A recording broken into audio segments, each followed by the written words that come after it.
the Paramount City Council meeting of November 8th, 2022.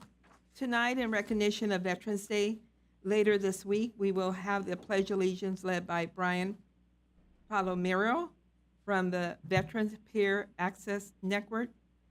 Tonight's prayer will be given by Pastor Ken Cover from Emmanuel Church. Please stand for the pledge and remain standing for the prayer. Thank you. Thank you. If everybody could please stand, put your right hand over your heart. Ready, begin. I pledge allegiance to the flag of the United States of America and to the republic for which it stands, one nation, under God, indivisible, with liberty and justice for all. Thank you. Let's pray together.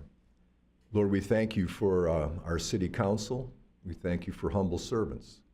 Thank you for our mayor and the council members. And we pray you'd give them great wisdom. They walk with great humility, great love, great insight. We thank you for how they have sought to be a team. Would you give them wisdom and guide them in their decisions? We thank you for our staff. We thank you that we've been blessed for decades with a servant staff. And we pray that they would see things that you see. They would do phenomenal works in this coming year, guide in the decisions to be made tonight. We pray for the elections around the country. Pray your will would be done. We pray for the elections in California. We pray for your will. Pray for a school board election. We pray blessings on our schools. It's our prayer that we could have schools and council united, working together, being teammates, figuring things out. So bless this assembly, all who are here. We pray safety and encouragement for the city of Paramount. We thank you for this city. We thank you for what you've done. We pray that the best will be yet to come. Pray in Christ's name. Amen. Amen. God bless you. Thank you.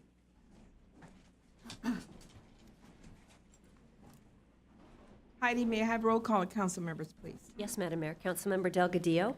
Present. Councilmember Lemons. Here. Councilmember Olmos. Here. Vice Mayor Aguayo. Here. Mayor Clara Stallings. Here. Thank you. Tonight we'll begin with meetings with some special presentations. Will my colleagues please join me at the podium? Thank you.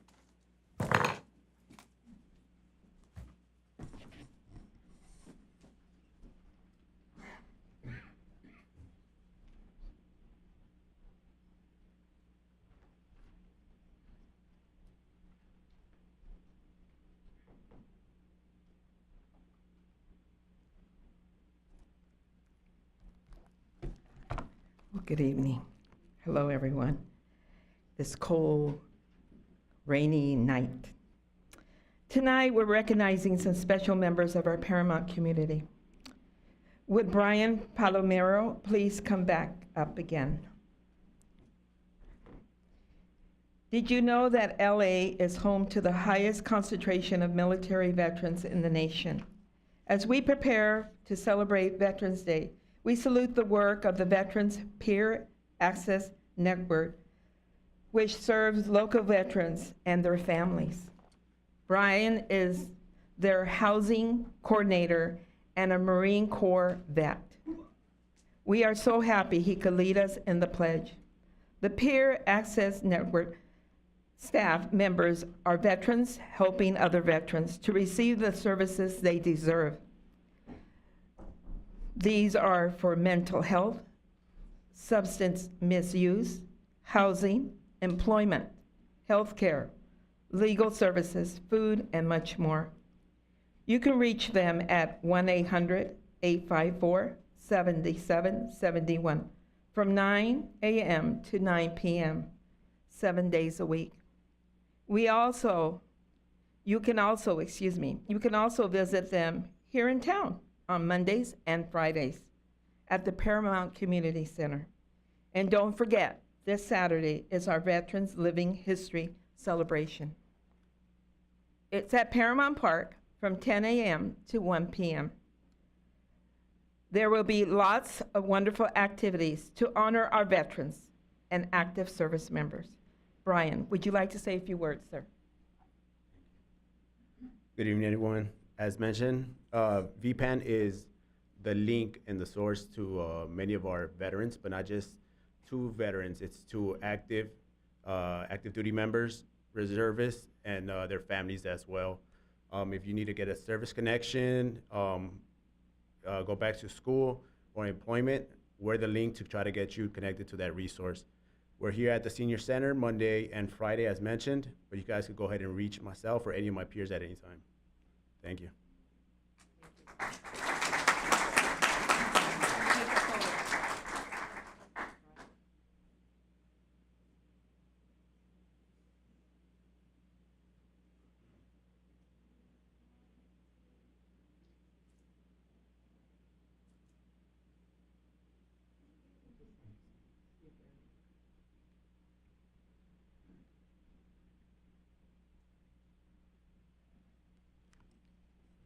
The Mayor's Award.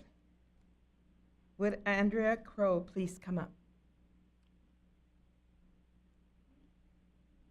November is National Literacy Month. In the lights of this, I'm giving the Mayor's Award of Excellence to Andrea, the Community Library Manager of our Paramount branch. Of course, she and her staff do amazing work all year long. Our first library, known as the Clearwater Branch, opened over a century ago. The current building across the street from City Hall on Jackson Street opened in 1968. It will receive a beautiful remodel after the first of the year. Andrea has been with the county library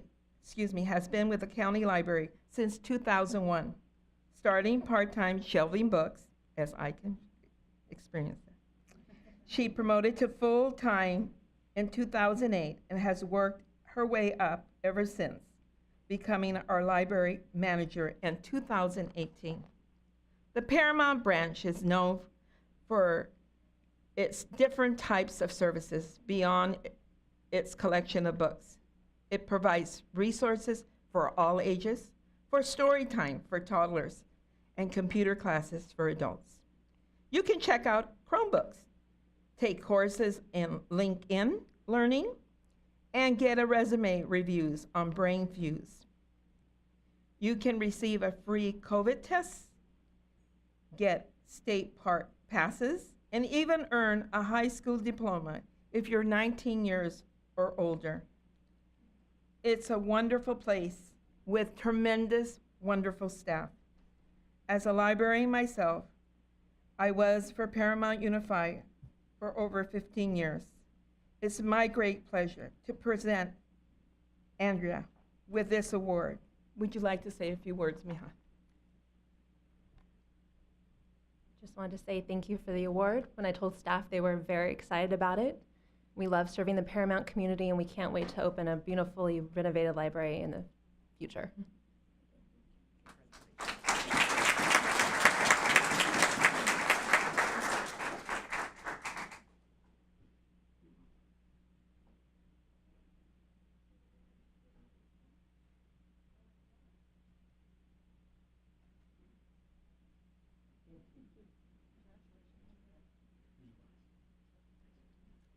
Andrea, please remain here. Thank you.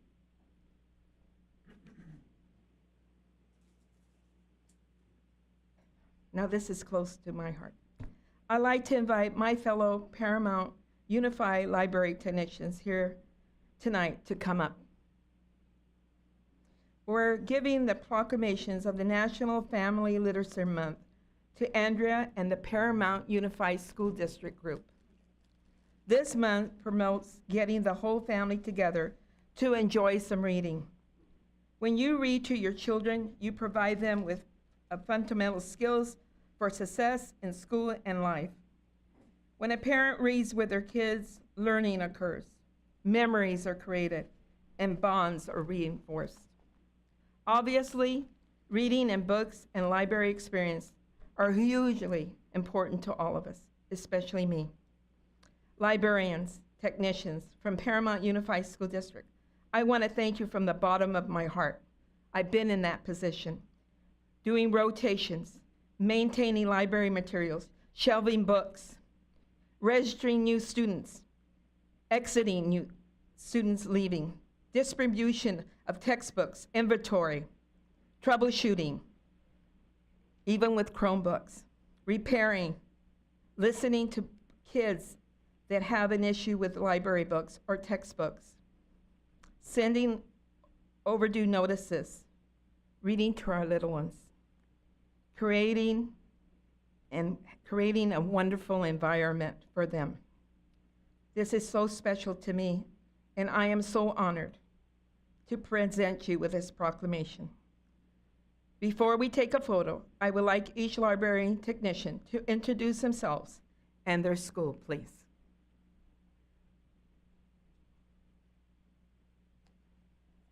Sandra Patino, Buena Vista High School. Lisa Bravo, Jackson School. I started at Gaines School. I've worked at Paramount Unified for 23 years. Felicia Birch, Moakler Elementary. Tamara McConnell, Roosevelt Elementary. Go Rough Riders. Anyway, thank you. Here is the proclamation for, one's for Andrea, and one's for the, this is for library, for county. Thank you. Here, this is yours. Each one of you gets a mug. And my Tammy. And we're just bringing Yay. Tammy. Go Rough Riders. Oh, here, Andrea. Here, Peggy, you want to help her? And now we'll take a picture. You want it here, Melissa, or up there? Okay, we're going to go back up.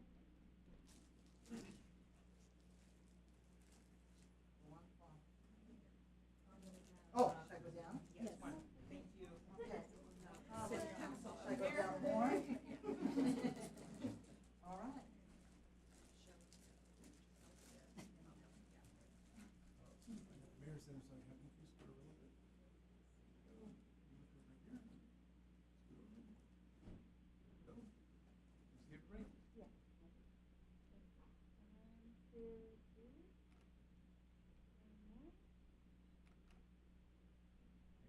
Hold for paparazzi. Thank you. I can make it good. Okay.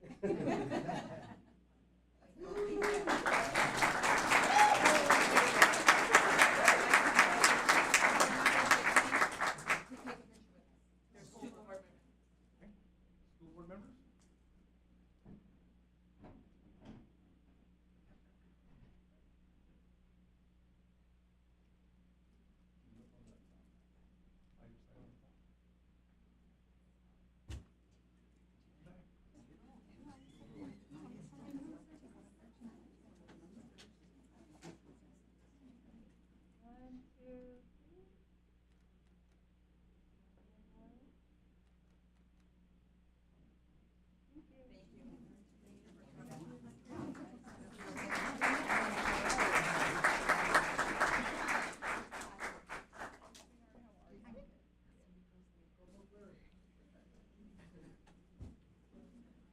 I also would like to thank Alex Maldonado because without his work at the librarians wouldn't have been able to get their textbooks, library books, everything they need to have our schools function. Thank you, Alex.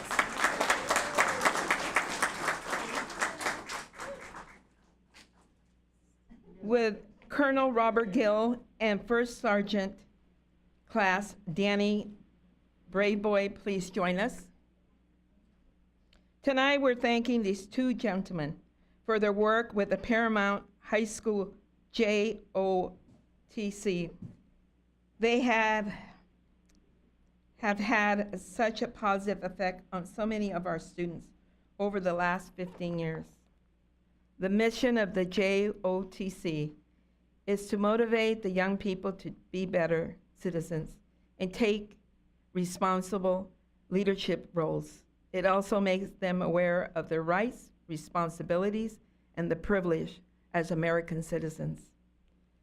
During their tenure of the colonel and the sergeant, about 2,000 students enrolled in JROTC and performed 2,500 hours of community service.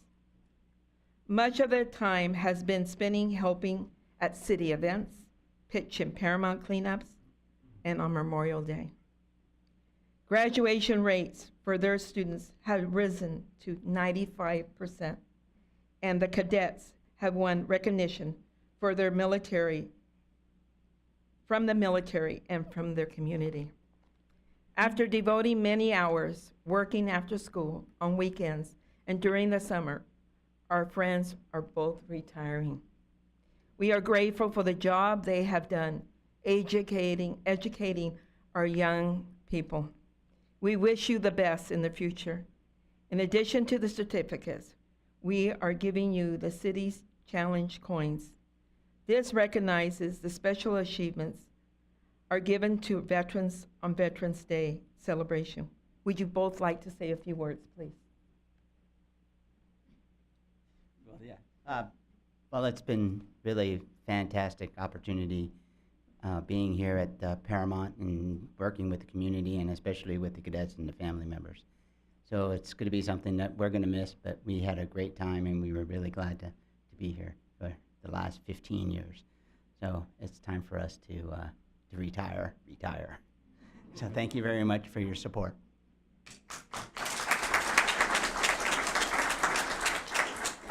I just wanted to say thank you also.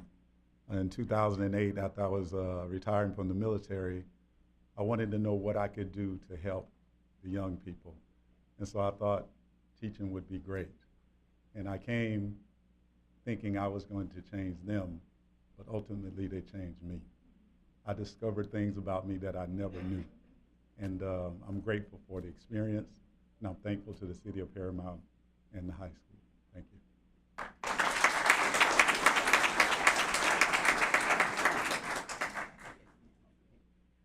So inside the box, your ammo crate, is the challenge coin, our Paramount Patriot hat, and a Paramount shirt. Oh, we'll see you this weekend. May I take a picture?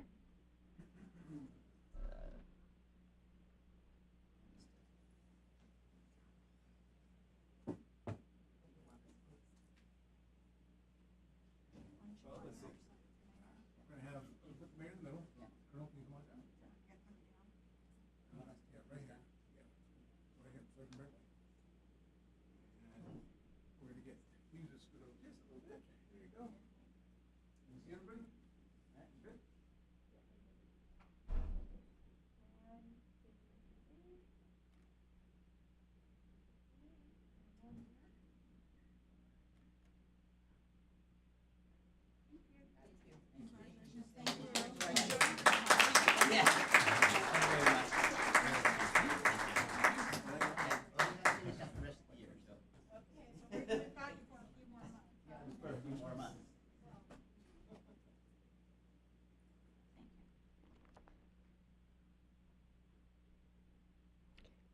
That's it for tonight's presentations.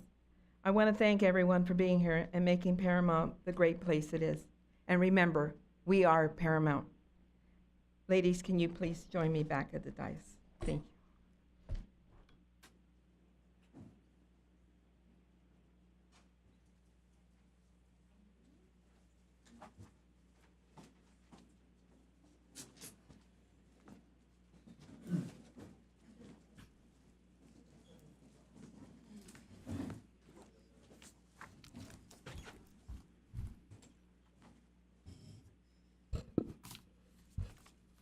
Next, we'll move on to the business portion of the agenda.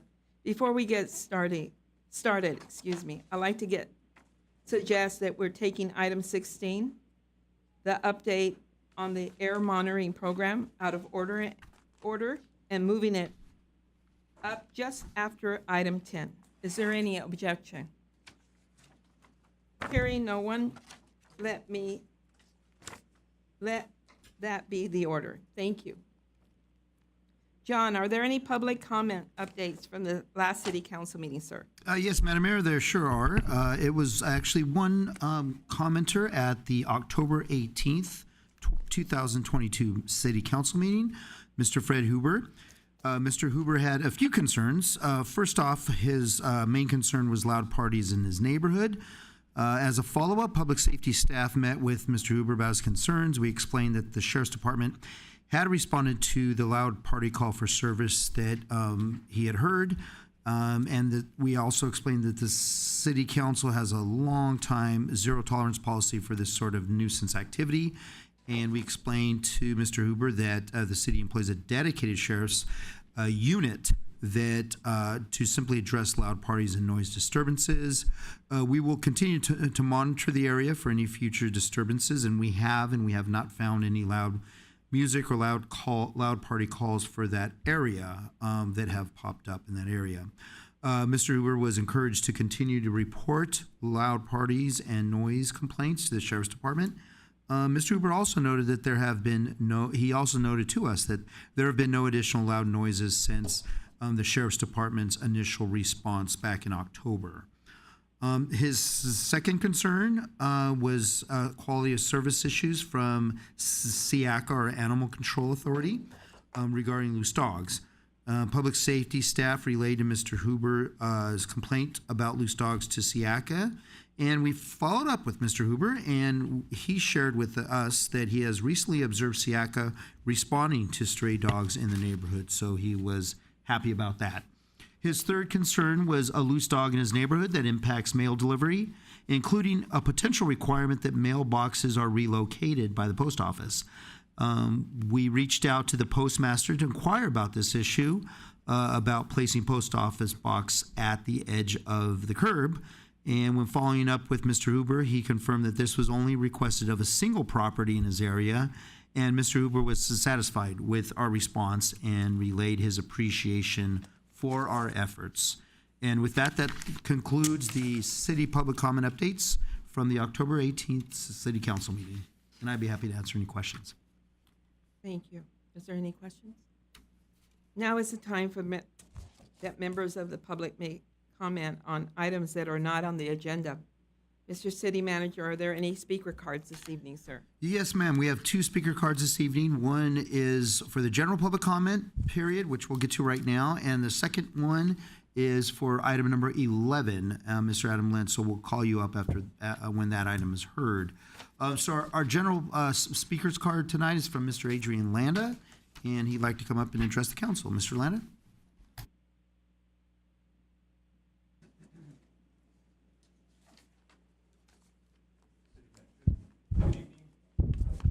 I got it. Thank you, City Manager. Good evening, Mayor and council members. Again, my name's Adrian Landa, Community Relations Manager for World Energy. Glad to be back. I wanted just to share some updates on what World Energy's been up to in the last 3 weeks. We just launched a new rebrand, so we have a new color scheme. Super excited to launch that out. I went ahead and updated our flare fact sheet. And so for a lot of folks, you know, the flares that folks have been seeing, we want to clarify a lot of those misconceptions. And so without going too deep into the fact sheet, which you can find in worldenergyparamount.net/resources, the flares are essentially a safety device to basically prevent any gases from going into the air and negatively impacting the community and our employees. And most of them are scheduled, if not all of them, which means they're a routine maintenance check. The ones that are not scheduled, they tend to be as a result of a power outage. But if folks have any questions or concerns, they can always relay them to me directly at area code 562-531-2060, and they can go ahead and press 1. The other thing, too, that I want to mention is I want to thank the City of Paramount. We are looking forward to participating in a lot of community events. I'm tasked with engaging with our teammates and getting them involved in these upcoming holiday events. We look forward to the tree lighting event, the Train Santa event. I threw my name out there to be potentially one of the candidates for the Santa. And then lastly, the other thing that we're gonna, the last thing that I want to mention, and I'm having a kind of having a hard time remembering, but Actually, those were the last 3 points. I guess the last thing was that I was going to say it in Spanish. Para los que están escuchándome hoy, aquí tengo un documento que he reescribido. Es información sobre las quemadas de antorcha. Muchas personas tienen preguntas sobre qué significa o qué son estas antorchas. Puede encontrar el documento en nuestra página de web en worldenergyparamount.net. Y allí también tengo un teléfono. Si ustedes tienen preguntas, me pueden llamar a 562-531-2060. Thank you and happy Election Day. Thank you. Thank you, Adrian. Madam Mayor, if I could just ask staff, John, you guys are really good about giving us information. Can you get us that fact sheet maybe in our Friday memo so we can? Absolutely. Thank you, I appreciate that. Thank you. Thank you, Mr. Adrian Landa. Okay, now we'll move on to the consent calendar. May I have a motion to approve the consent calendar? Thank you. Delgadillo motions. Second, Aguayo. Roll call, please, Heidi. Councilmember Delgadillo? Yes. Councilmember Lemmons? Yes. Councilmember Olmos? Yes. Vice Mayor Aguayo? Yes. Mayor Quer Stallings? Yes. Okay, we'll move on to old business. This item is a continued public hearing on Resolution 22049 regarding the permanent local housing allocation plan. John, may we have a report, please, sir? Yes, Madam Mayor. We are applying for a grant from the state for a couple of much-needed programs related to housing. The grant we're applying for is a non-competitive grant, and we'll be using the money over a multi-year period. We need the council's approval on this application, so here's Mr. John Carver, our planning director, to tell you more details about the program and the grant. John? Thank you, John, Madam Mayor, and council members. This item is a resolution approving an application for a grant from the Permanent Local Housing Allocation Program. This program is funded through a $75 recording fee on real estate transactions. The PLHA grant provides funding to local governments for projects and programs to address unmet housing needs.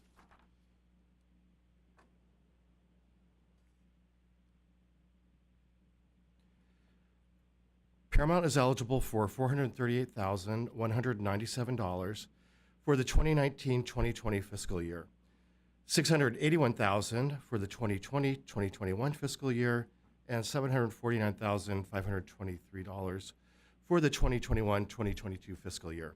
We are 3 fiscal years behind because we could not apply until we had a certified housing element, which just happened recently.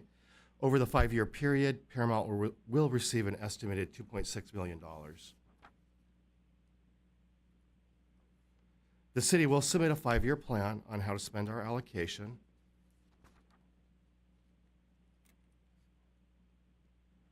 Our plan calls for the rehabilitation and preservation of affordable multifamily residential units and 6 months of rental assistance for low to moderate income families. These are new programs that we are developing for this grant.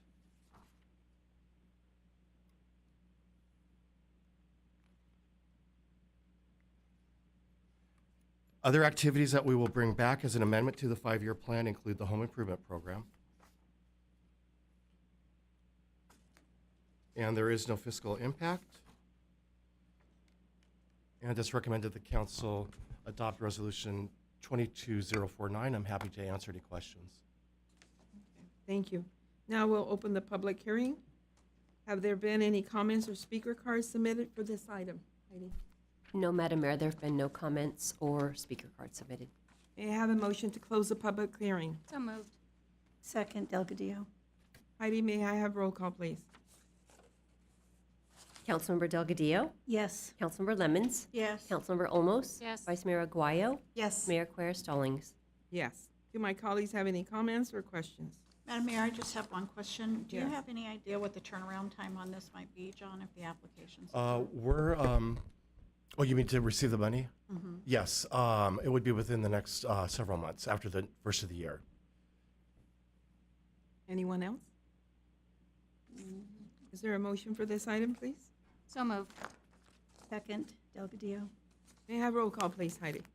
Councilmember Delgadillo? Yes. Councilmember Lemmons? Yes. Councilmember Olmos? Yes. Vice Mayor Aguayo. Yes. Mayor Querem-Stallings. Yes. Moving on to new business.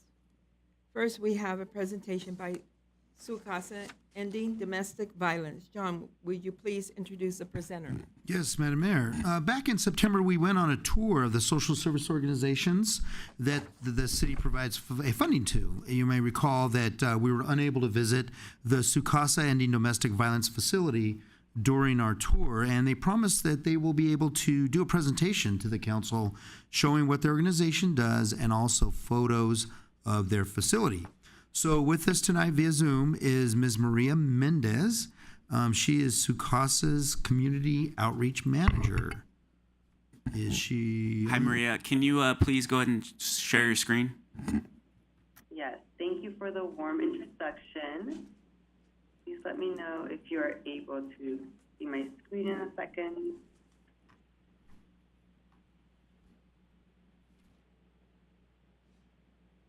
Alrighty, are we able to view my screen? Yes, we can. Perfect. Again, thank you again for the warm welcome. My name is Maria Mendez. I am the Community Outreach Manager for Sukasa. I do apologize for not being there in person. I am still recovering from a cold. That being said, I would like to go ahead and give you a virtual tour of what our emergency shelter and transitional shelter looks like.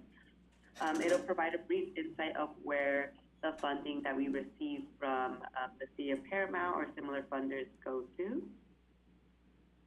A history of Sukasa. So we were founded back in 1979 by Petra Melendez. She is a survivor of domestic violence. Ms. Petra used her own home as the first emergency shelter for Sukasa. We have two locations, an emergency shelter and a transitional shelter, and both locations are confidential locations. The only individuals to give the address to would be our participants and staff members as well. On the left, we have a view of what our emergency shelter looks like on the outside. And on the right, we have a view of what our transitional shelter looks like on the outside as well.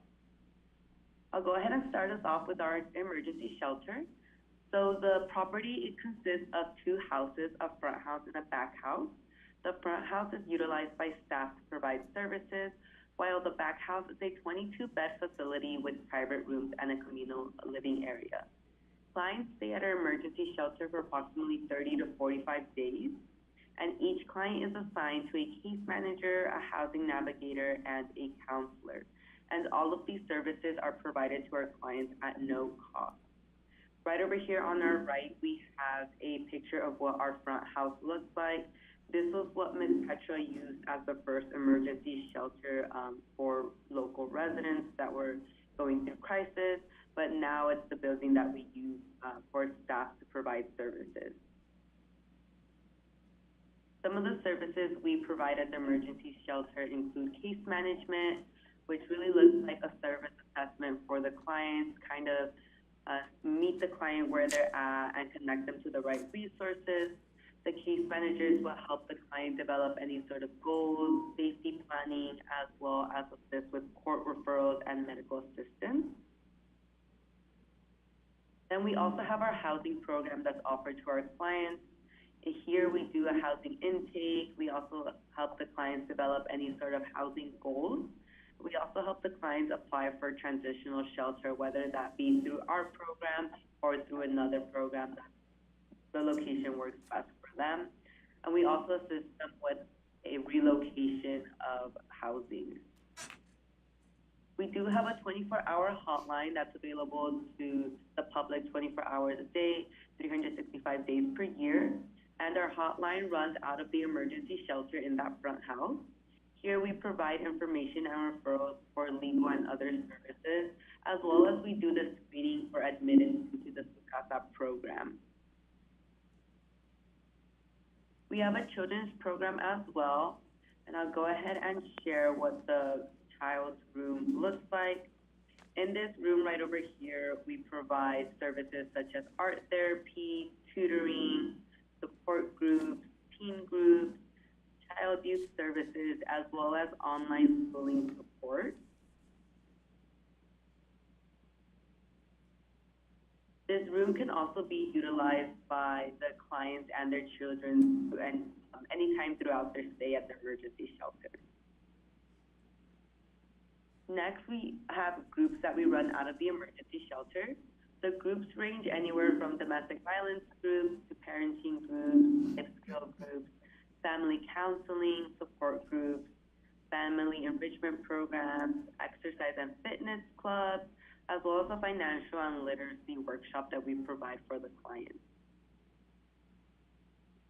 Right over here, I'll go ahead and take you a little bit more into what our pantry looks like. We have been very fortunate to receive a handful of donations throughout the years. Our pantry consists of a variety of items, really, anywhere from diapers to wipes to hygiene kits, laundry detergent, non-perishable foods, canned goods, and even some school supplies for the kids. Next, I'd like to show you a couple of pictures to show our toy storage and clothing storage. Both of these storages are located at our emergency shelter right in between the front house and the back house. The staff does a very great job at providing each child that comes into our shelter with a new toy on their first day. And our clothing storage will range anywhere from children's clothes to teen clothing to adult clothing. And we even have some professional clothing in there as well for clients to keep. Next, I'd like to go ahead and take you into our residential area. So the emergency shelter has two kitchens, one on the first floor and one on the second floor. Both kitchens look very similarly, and here's an example. And then we have one living room down on the first floor. Give you a brief overview of what that looks like.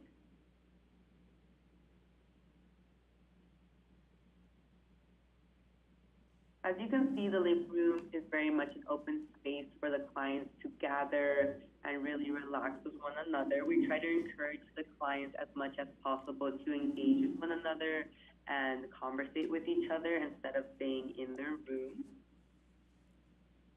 Next, we have the dining room area that's available to clients to use at their own time.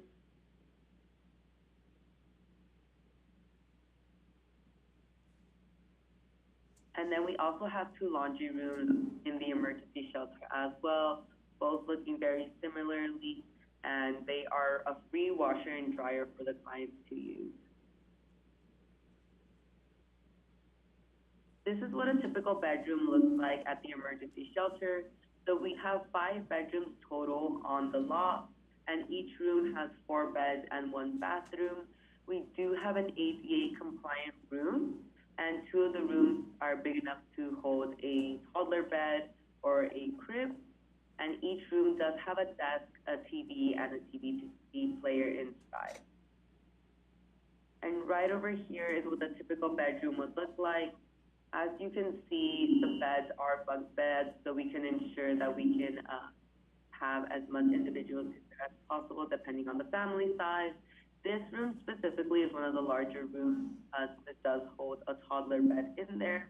And like I said, each room does have their own personal bathroom. The emergency shelter also holds a playground on site, a communal space, and a garden. The playground is open to the children to use as they wish. The communal space is also open to the clients to use as they wish. And the garden is a space where clients are encouraged to grow their own vegetables and herbs while they are on site.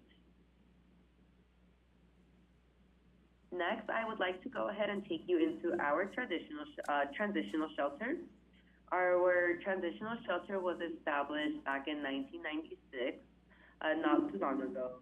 It is an apartment-style unit for up to 24 individuals. Now, I would like to point out, due to COVID regulations, we are running at a 50% capacity at the moment. And so now, instead of housing up to 24 individuals, we are a little bit limited, and we are only able to house 12 individuals. The transitional shelter serves as the second phase for individuals to become self-sufficient and stable, meaning that this is the second step for clients after they have completed the 30 to 45 days at the emergency shelter. The transitional shelter provides services for up to 2 years, but we really try to meet the client where they are at. So if this client is only needing to get the transitional shelter for 6 months, then the housing coordinators assist with ensuring the client is ready to leave after 6 months. But if the client needs 2 years to stay, then the housing coordinator will work with the client to ensure they are prepared after those 2 years. And again, all of these services are provided to the client at no cost.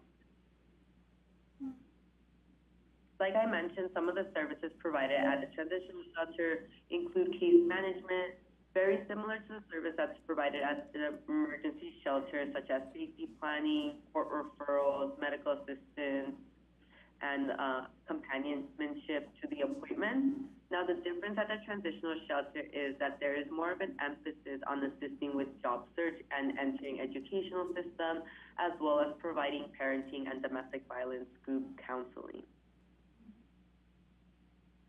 Then we have our housing coordinator. Our housing coordinator assists the clients with establishing housing goals, as well as coordinating saving and budgeting with the client. They will also assist the client with applications for affordable housing, as well as provide one-on-one financial literacy education. This is what a typical unit looks like at the transitional shelter. So each unit consists of a 2-bedroom, 1 kitchen, 1 living room, and 1 bathroom. Go ahead and show quick clips of what our living room looks like.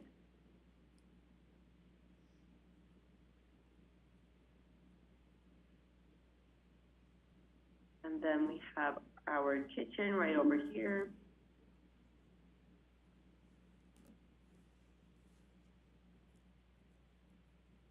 And then this is a quick video of what one of the bedrooms looks like.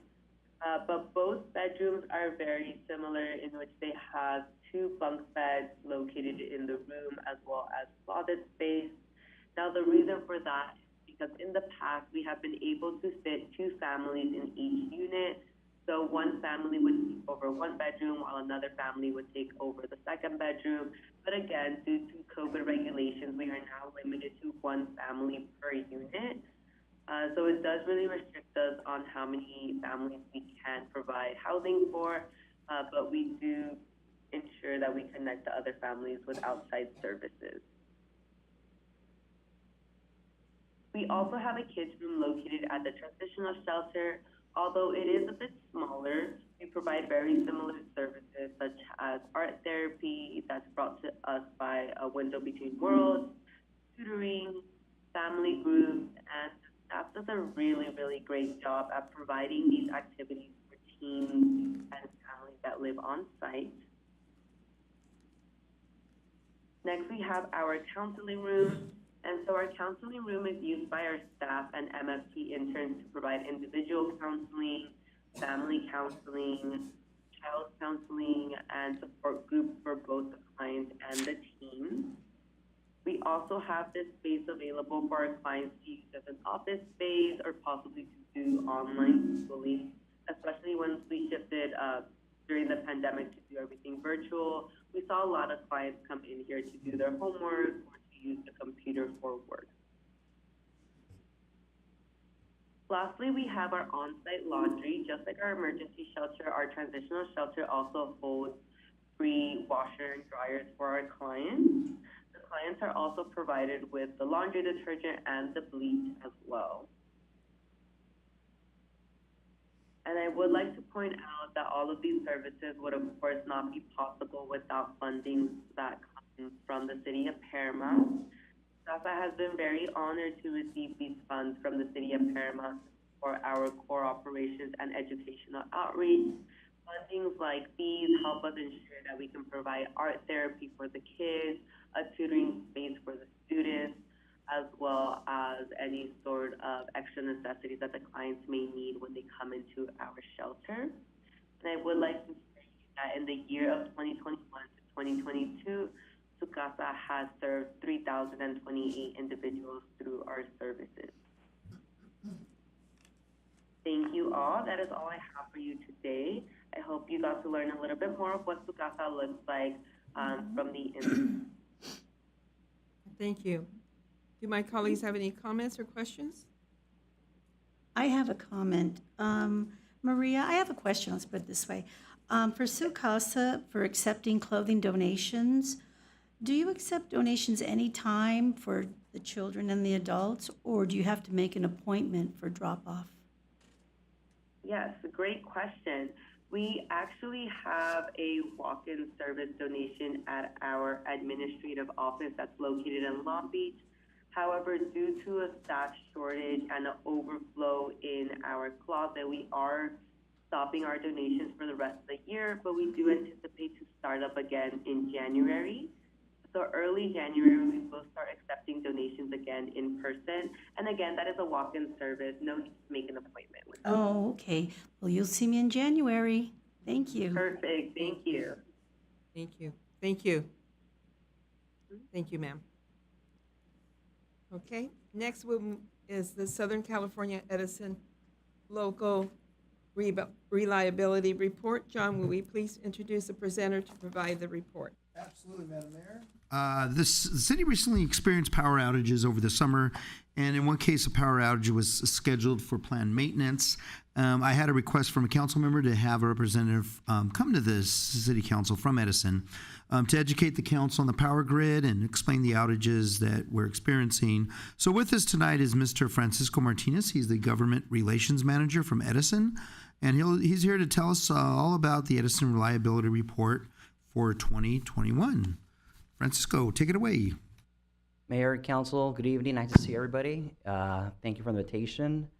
I will speak about the reliability report, touch on some of the projects that we have completed this year, and also some important information on customers to look into. Now, for next slide, I just say next slide and we continue that way. Is that how it goes? Yes. Yes, okay. Okay, so this presentation was put together back in July of 2022. I'm not able to change the first slide, so next slide, please.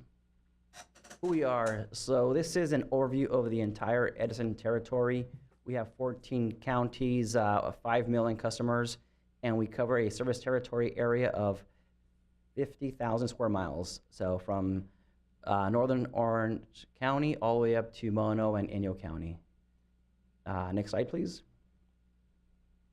In a brief overview, this is the picture here of the grid. So what you do have is on the top of the picture there is the generation. Once electricity is generated, whether it is wind, solar, or other sources such as hydro, it is transmitted on the larger transmission towers. It is brought down into substations through a sub-transmission line, and then it goes into the distribution system, and it comes to the end customer, which is residential and commercial customers. There's a few statistics there of how many circuits and poles we have in the entire service territory. Next slide, please. So a big task here for California, the nation, and SoCal Edison is our pathway to 2045, and that is to reduce greenhouse gas emissions by the year 2045 to 1990 levels. How are we doing that? One of the ways is the electrification of transportation. One of the main drivers here is to convert 75% of vehicles into electric vehicles. Another point is electrify buildings. 70% of buildings will need to be retrofitted for heat pumps and other devices to reduce those greenhouse emissions. Another one is the use of low carbon fuels such as solar and wind, to touch on a couple of them. Another one is the reduction in gas consumption and also on biomethane and hydrogen. Next slide, please. This was almost like a white paper that was put out a couple of years ago. It was sent to the council all over our service territory, and it's called Mind the Gap, and it's policies for California's countdown to 2030. That is a pretty hefty white paper they put out there.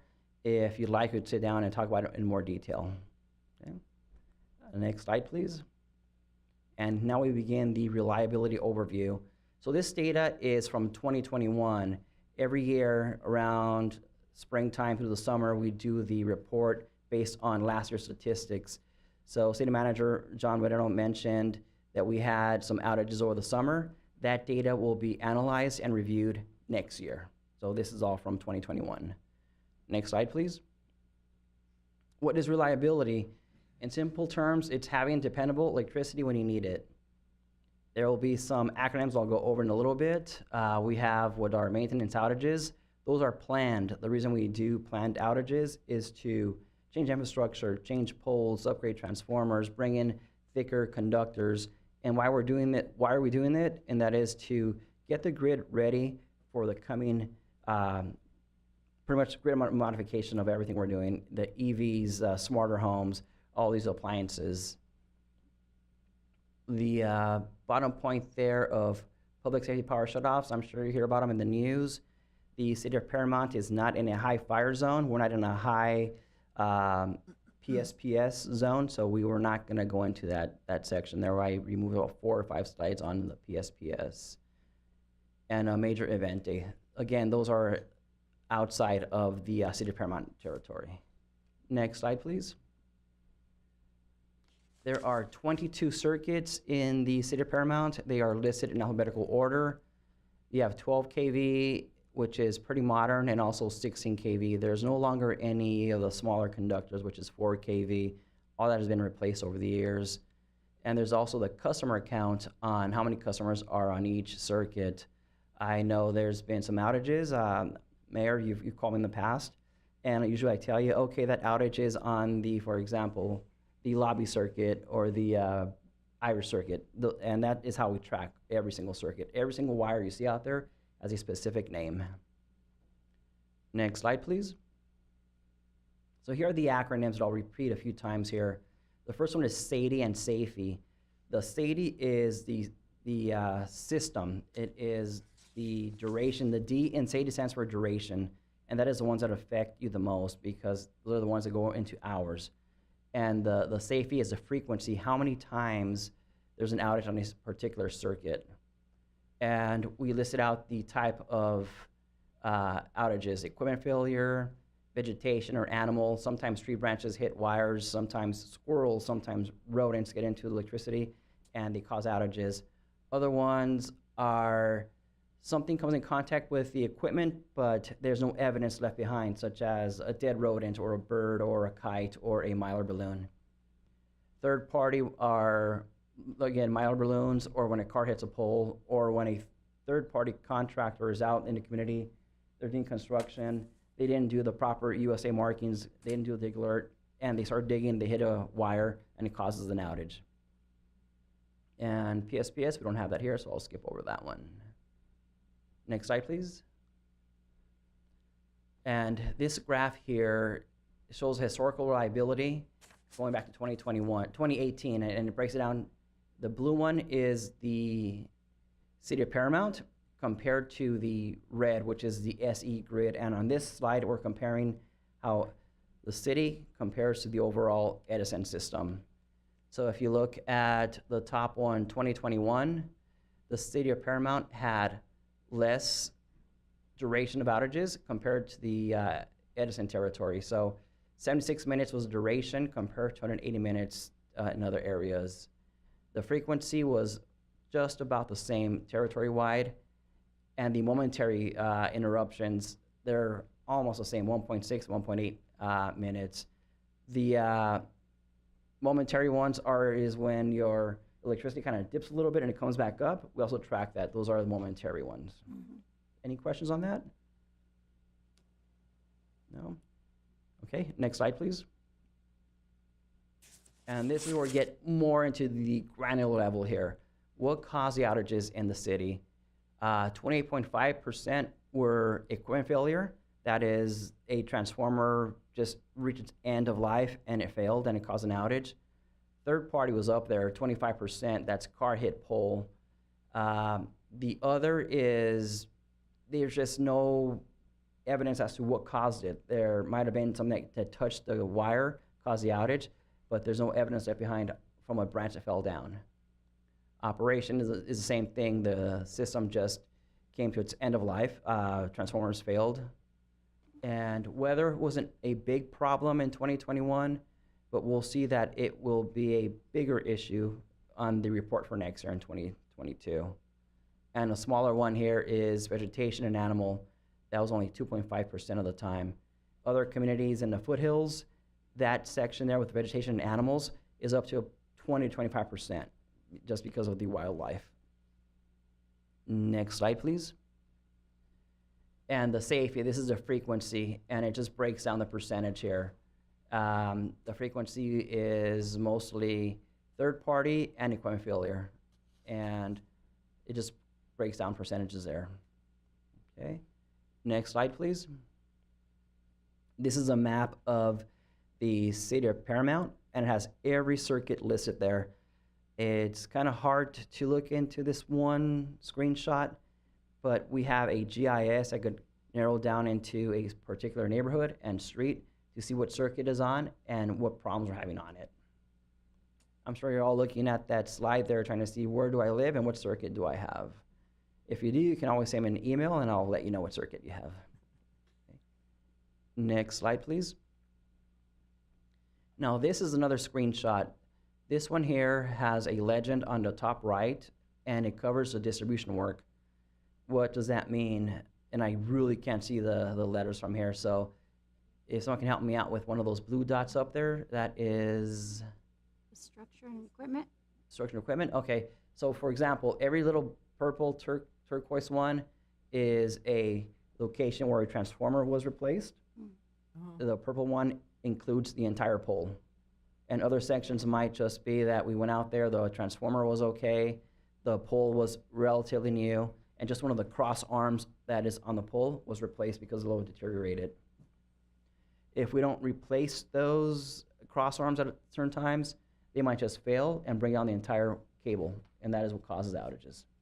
So a outage that takes 6 to 8 hours to do during maintenance work, if we don't do those, an outage could be up to 30 hours if the equipment fails, which is why it's important to do the maintenance work. I have a question. What is the life cycle, or how long does a transformer supposed to work or last before it's changed for a new one? It's about 25 to 30 years. 25 to 30 years? And there's some areas that have transformers that are up to 40, 45 years old. Now, how often are the transformers checked in the city? They are checked yearly. There are patrols every day. Our patrolmen go out there and they're inspecting every single pole and every single wire and transformer. If you look at poles, sometimes a little silver tag on them that's nailed into them that has the inspection date and who inspected it. Oh, okay. That's a way of tracking everything. And now with technology, it's getting a lot easier to do these trackings. Okay, thank you, Mr. Martinez. Okay, you're welcome. So every single pole you see up there, the purple dot and the blue dot, those are going to be good for the next 45, 50 years. And it's been a really big push to improve our grid and reliability going back to 2015 here in the city of Paramount. So there's been a lot of work that's been taking place. Okay. Next slide, please. Let's go back one slide, I'm sorry. Before I move off from reliability, I should just open up now if there's any question on specific outages that we had or specific maintenance work. Madam Mayor, I do. I have a question. So Yes, I was looking at your slide, and the first thing it says reliability. So can you just explain to us, and I think going back to what the mayor had said, or her questions, when you guys have planned outages, do you guys ever put weather conditions as a factor? I mean, because we had a planned outage right when we had the heat wave. So how do you guys schedule those? Okay, so all these projects you see up here on this chart, they were in engineering design 2 years ago. And then the planners get the work orders, the schedules get the work orders, and everything is planned. Right now, they're doing the planning for next year, for 2023. So does it get adjusted, though, based on weather? I mean, like, we had residents that were in heat and with no air conditioning, so So there was one outage during the heat wave that was canceled. That those customers received notice 14 days before the heat wave. So those schedules are put in ahead of time, up to 14 days. So that outage was canceled. It was moved 14 days later, and it was still about 90 degrees. It was no longer 102 degrees as the first heat wave. If we don't do that work when it's scheduled, that transformer could have failed, and that 12-hour outage is now going to end up being a 30-hour outage.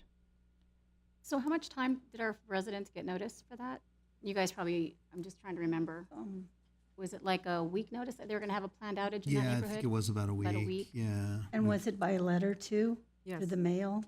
Yeah. It was. It was in the mail, It was in the mail, postcard. because It was a I postcard? forwarded it to Mr. Martin. Yes. Mr. Francisco. So that was a letter that was in the mail. That's how it's usually done. If customers opt in, they can receive alerts via text, email, or voicemail. And I'll go through the steps on how to sign up for those at the end of the presentation.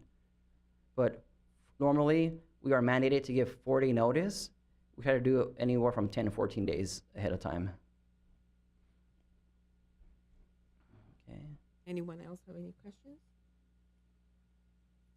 I don't have a question. I just have a comment. I did receive a survey from Edison, and a lot of the questions were about outages and notifications. And I can only reiterate my experience as well as those of the residents, which is a lot of times it just seems like very poor planning. I remember having a planned outage, which I'm one of those people that the notification in the mail just went with all of the other notifications that you get that a lot of times get round filed. So I have since signed up for the texting program. Good. And I just think that should be automatic notification. I think you guys should gather that information and just make that happen, or a Facebook present, Instagram, something that's automatic instead of putting it off on people. Because I remember one was on Super Bowl Sunday that they had an outage. The other was during a heat wave. People aren't prepared for them, and it just seems like the planning process for these a lot of times are just really poorly done. I don't know if because you're planning so far out, they don't recognize the dates that are coming up, but then maybe a contingency plan for, okay, we need a backup to this, in case we do see this bad weather, as Councilmember almost said, huge events, heat waves. I think that's probably the number one complaint, is not having the notification. So I think Edison should be more proactive about that, because the texting does work for me. It's something that doesn't get lost, but I kind of think that's your responsibility to reach out to people. And I don't mean you specifically, I'm sorry, I mean Edison. Right. I think that they need to be more proactive with their notifications and reach out in medians now that people pay attention to. And I think that there needs to be more backups for when they run into issues that are just extremely inconvenient for people. I put all that in the survey. I took the time to do the survey, and I think across the board here, that's the number one complaint that we get from the residents. They didn't know about it, so they couldn't plan for it, and sometimes the dates are just ridiculous, that Edison does schedule. So if they're gonna put some time and thought into something, I think it needs to be a modernized approach to contacting people. Thank you for filling out the survey. It's real important for us for you to do that as council members. And you're probably going to receive a follow-up call to sit down and answer more questions. And that's going to come from me. It's going to come from a third-party survey stakeholder that's going to do that. So please, when you get that call, that email, please continue with that feedback. In regards to opting people in to receive text or their emails, customers need to input that information, because some of these accounts, for example, when I moved from one house to another, Edison has my account information, but they don't have my email or cell phone number. Solicit it. That you would make our life easier, but I don't know how many customers would be okay if I just said, hey, we're going to give you your information in here to Edison. I think that if you let them know why you need it, they're gonna be very open to it. I understand. So we were talking about a mailer in order to get that done. And like I said, social media, sign up here, put a link on Facebook, do a Twitter, do an Instagram, all of those things that people are paying attention to today. As I mentioned before, Edison sends me lots of notifications on different things, usually about usage, and about special rebate programs and all that. So it's not anything that stands out to me or that I pay attention to. It goes in this pile over here for when I can get to it. I know what my bill looks like. It's a whole different type of thing, but those notifications, they look like the 10 other things that you send out that really I'm not interested in. And so I don't think that you're using the right platform, and I think that you could make a lot of your customers happy and take a lot of complaints off our back if you guys would work on notifying people on platforms that work, and I don't think what you're using does. Because they tell me, oh, we'll put a flyer on your door. Yeah, well, guess what? So did 10 other people that day. And I walked up to the door, grabbed all of them, and took them to the trash. You know, oh, well, we sent you out a mailer 14 days ago. Yeah, and it looked like the other 6 mailers you sent me this month. It's just, it's not the way to go anymore. And I mean, that's something that we face as a city. You know, we're going through the same thing that you are, and hearing from our residents, oh, I didn't pay attention to this, I didn't pay attention to that. So we're putting extra effort into working in those platforms that they say they want notification on. Will it be perfect? No. But again, you know, that is the new mail. That is the new way to reach people. I agree. Continuous improvement. Yes. Thank you. Don, maybe what we can do, since, you know, we have followers on our website and our social media, is there a way that we can connect to the SCE? Because I didn't even know about the Texas. Thank you, Peggy. Maybe I should get into that, but we could just click on the link and it takes you to how to instruct how to do Texas. Yeah, I believe you're going to show Yes. hey, Francisco a slide that Should I shows. do it right now, Francisco, as you're talking? Sure. That I'll walk you shows through it. a link. What we could do is put a link on. We could do a social media post Yeah. that shows here's a link if you want to do updates. So yeah, we And can I think easily it's do that. important that we say why they need to do it. Yes. Sure. You know, Right, to be alert you of want to know outages. ahead of time when there's going to be an outage, you know, and how to Sign plan up. for it. Click here, you know, for a personalized notification. Perfect. Yeah, we can do that. Okay. you. Sounds good. All right. And just one more piece on that, on those outages and notifying customers. I have to mention Adriana Figueroa here, because she was asking for customer data to go door to door, gave updates on the outages, and we were working, trying to figure out a way to get that data in such a short period of time. And I know, Mr. David Johnson, you were also part of that. So the City of Paramount, you have really good staff that were on it. They were looking at every possible way, every scenario, social media, I mean, door to door. So hands off to city staff. 100% agree. Next slide, please. I'm actually going to come back to this one just because we're talking about the notification. So next slide, please. Okay, how to sign up for outage alerts. Customers will need to go to se.com/outages. And these are screenshots that you can just take and put them into a social media feed. And you're nodding your head. Are you agree? Are you the right person to reach out to? All right, so we'll do this together. Then they would go down to that section which says Get Outage Alerts. They would click on that where it says Update. Next slide, please. Did it end? Oh, that's it. Okay. Then next slide, go back one slide. From there, that's the one right there. So from there, you would need your email address and your password. Customers need to do this, need to go in there and give Edison permission to use your email and phone number to give these text alerts. And once you do that, you're gonna get alerts. And I started getting alerts in my house at 5 a.m. because the power went out because of the rain. So they helped me out. I knew my power was out before I woke up. So it's a very simple way to do it. You can opt in for email, text, voicemail, mail, and it's all there. I thought I did it through the app, right? It's available through the app? I thought Absolutely. That's where I did I mean, I wish I could have a projector here, but I have the app right here. It's the SE app. You can get that information. You can pay your bill on the app. You can sign up for outage alerts. You can get outage updates. That is what I use when I get a call from an elected official for quick data on what's going on. Once we narrow down the outage, I go back to the engineering department and we can pinpoint more information. So se.com/outage to get that information. Questions on opting in to receive alerts, emails? Nope. No? Suggestions? I'm open for suggestions. And I recall your outage. It was a planned outage around December 20th, right around the holidays. Yeah. And it went over. Yeah, I a remember couple of that now. days. Yeah. Yeah. Yep. And they, you know, proved to me they had sent all these notices, but I was like, oh, mail, yeah, you're in that Exactly. pile over there. Oh, the door, oh, you're in the trash. Yeah. You know. So All right. Go back one slide, please. Go back another slide. One more. All right, this was just a key point here. This is on the Infrastructure Investment and Jobs Act. This is the IIJA funding from the Biden administration. These are grants cities can apply for, and projects that are included are EV charging stations. I know Paramount's already doing a great job with installing more charging stations. You can electrify your fleet if you have a bus fleet here.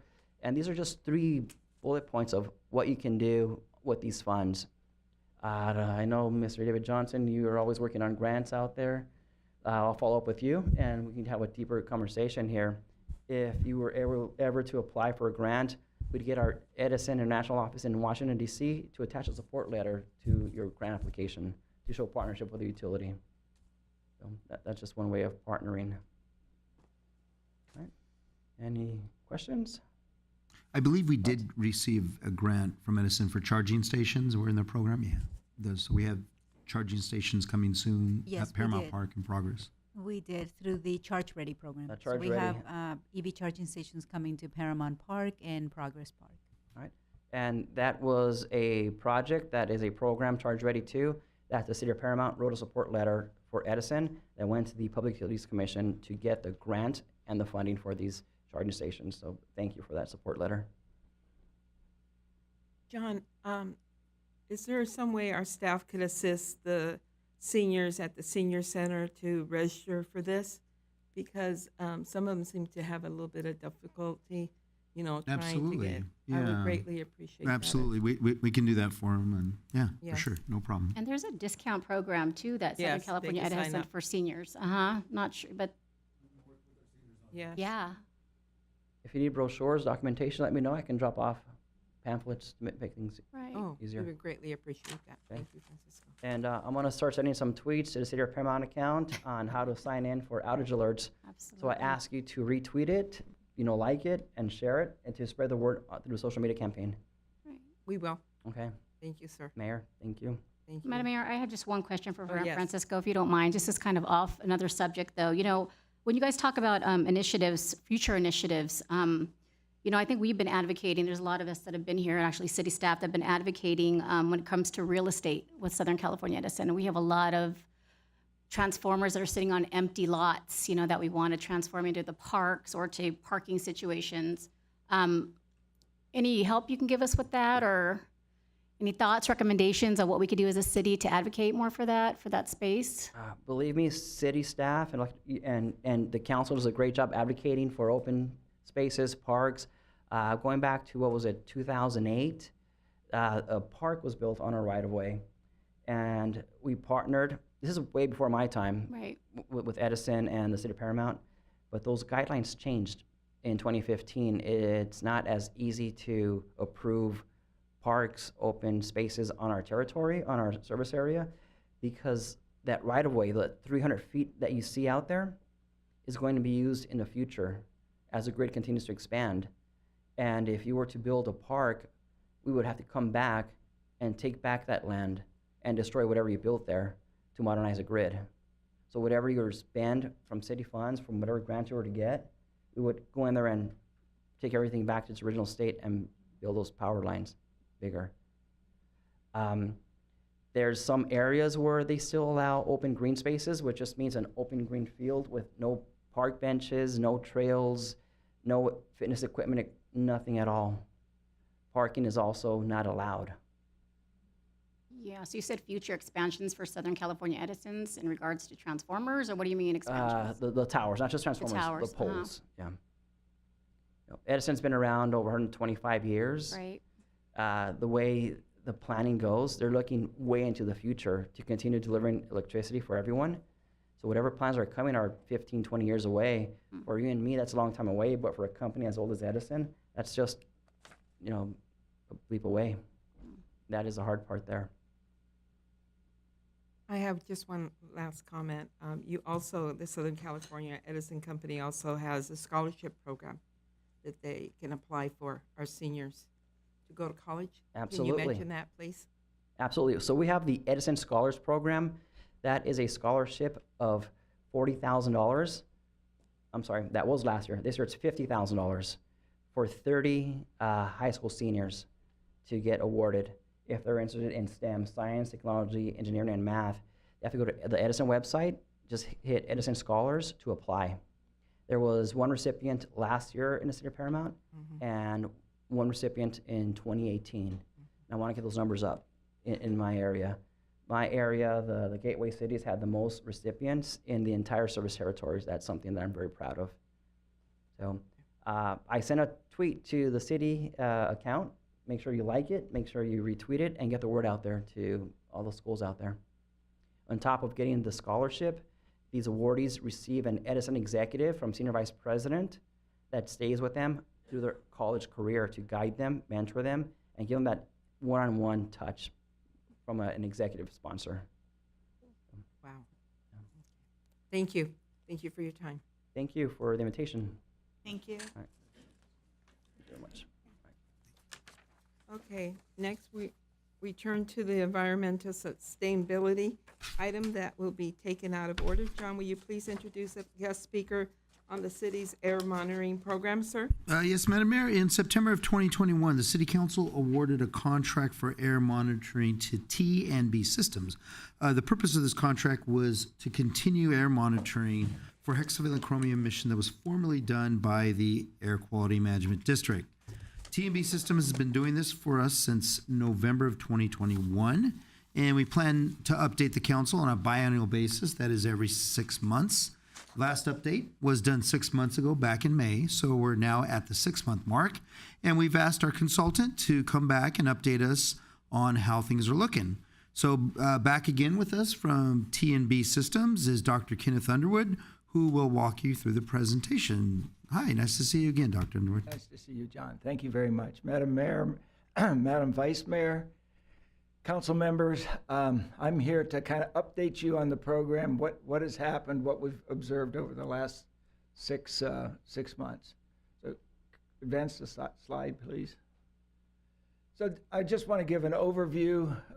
Once again, look at the monitoring objectives, the network itself, the results and analysis, and then give you a summary of my observations. I should point out that that the picture on the lower right is, I believe, here is the City Hall site. So when I talk about the City Hall site, that's what it looks like. And then the other one is pole mounted, and I think it's over at the Minnesota, one of the Minnesota sites there, where the city put in the pole on which the equipment's monitored. That one is solar powered. The others, the one that's on City Hall is powered by AC. Advance the slide, please. So this just kind of reiterates the introduction John gave to me. We just picked up and are following the monitoring plan that was introduced by South Coast AQMD since 2016. We used the same equipment. The equipment's owned by the city. We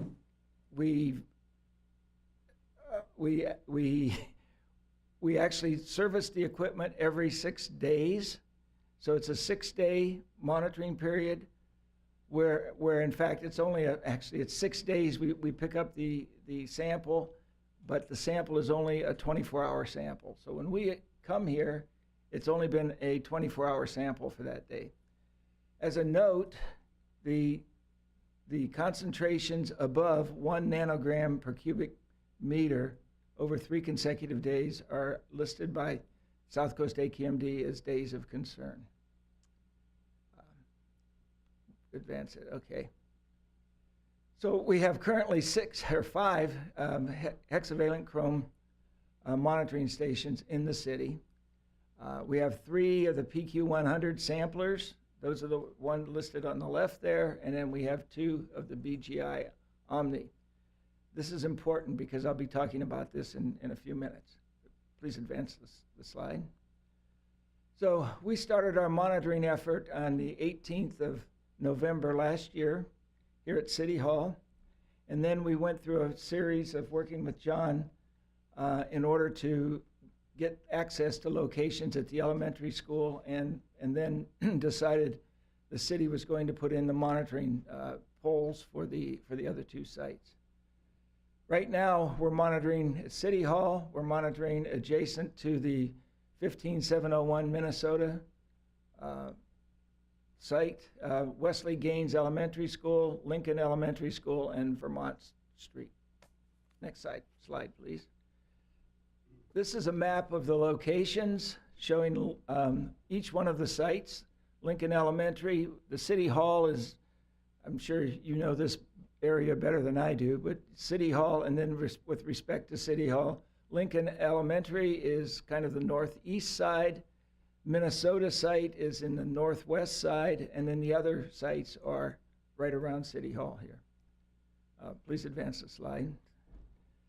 So the samplers are the media on which the samples are collected are 47 millimeter cellulose filters. They run every 1 in 6 days based upon the EPA sampling schedule. Each of the samples are operated over a 24-hour period. That means they start at the midnight before the day of sampling and finish midnight of the day of sampling. And then we pick up the filter the next day. We have a staff assigned to come down here to do it. We send those samples out to Chester LabNet, and they are analyzed using the ASTM protocol D7614-20, which is that's the exact protocol that they follow. So in addition, we have also installed a weather station here at City Hall. I'll show you a little bit of data from that. And the measurements for the weather station include wind speed, wind direction, temperature, relative humidity. Advance the slide, please. So here is a comparison of our summary statistics from April 23rd until a few days ago to the previous one from November 18th of 21 until April 29th of 22.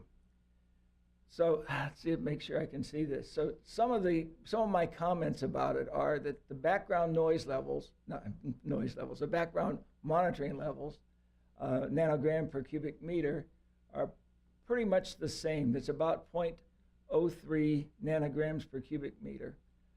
Last year, we saw some as low as 0.021 over at Wesley Gaines and Lincoln Elementary. We didn't see any that low this year. The high last year was, I think, 1.765 at water, no, 2.096. I'm having trouble seeing it, at Aerocraft. This year, the high, or this last 6 months, the high is the 0.888 at, in front of the 15701 Minnesota. I have them listed there in terms of averages, the highest average at the top and lowest average at the bottom. You can see City Hall is just about the same this year as it was last year, so this is a pretty good sample area, and it's good for continuity. I will mention that we have 2 samplers that failed. One at Wesley Gaines Elementary failed about a month ago, and Lincoln Elementary, it failed at about the end of July. And the failure, we have sent them back to the manufacturer and to the supplier for it, Mesa Labs, and they just told me this morning that they were shipping back one of the samplers and then one of the keypads that we need to activate one. However, we learned this morning that the one here failed with the keypad, so we're going to have to figure out how to solve that problem. So these are the statistics from it. Vermont, you can see, is the number of samples are low, and that's because we began that one about halfway through that sampling period. Advance the slide, please. So you want to see some wind results. You all know this, but the winds in the afternoons here are generally from the west-southwest. And in the mornings, early mornings until about 10 o'clock in the morning, the winds are light and variable and can be from about any direction. But it's in the afternoons that the winds pick up and they sustain until about 8 o'clock at night. Advance the slide, please. So here's the summary. Background concentrations appear to be approximately 0.030 nanograms per cubic meter. School locations, in every case, were associated with the lowest concentrations measured on a day, I should say a sample to sample, which would be every 6 days, right? The City Hall diurnal patterns show that, that the low winds have no preferred direction, and that's from midnight until 10 a.m. And then from 10 a.m. to 10 p.m., the wind directions are from the west-southwest. There may not be of much interest here, but the wind directions from 260 to 300, so that's in the afternoon, so that's late afternoon, appear to be associated with the greatest mixing. So that would be the one that would carry the turbulence with it.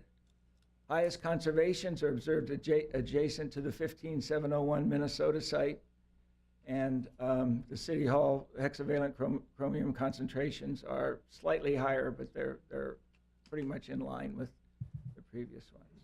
Advance the slide, please. Any questions? You want to go? Do my colleagues have any questions? Yeah, I do. I'm sorry. Sure. Thank you. So you said failure. We've had a lot of failures. So I didn't hear you say how long have we been, some of these monitors been down with failure situations? Oh, I'm sorry. I thought I was clear. Maybe but I didn't no, understand. The one at Lincoln? Lincoln Elementary has been down for about four months or so. Oh, Jesus. And we sent that back immediately to Mesa Labs. And they, as I said, just told me today that they're shipping it back. So that's been out 4 months, and you said the other so one? I'll tell you what it was. The problem they had was with the circuit board, and they're saying that the supply of the circuit boards was backlogged and they couldn't get the circuit boards.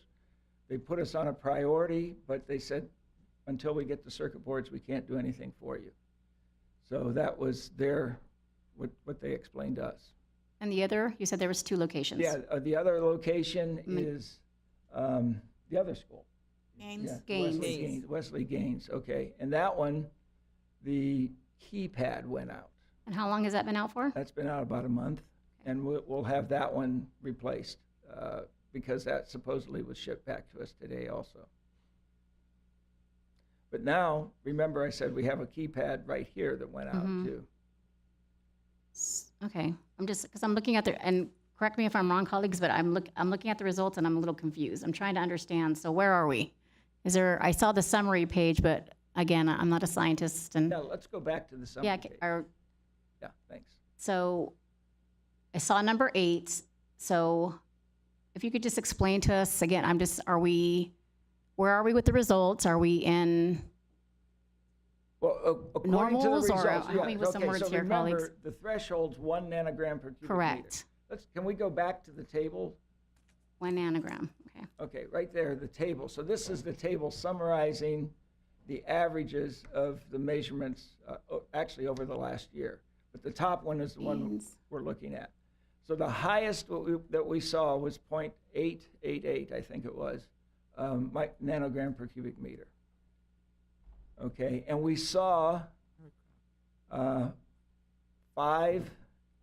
exceedances, or not exceedances, but 5 observations of over 0.8 nanogram per cubic meter, distributed equally. So 1 each day of the week, not at the same time, but it happened probably 2 or 3 weeks apart.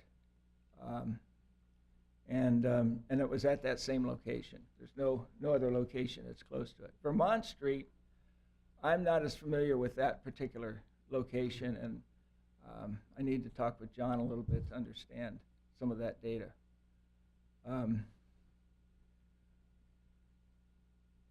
Did that help or not?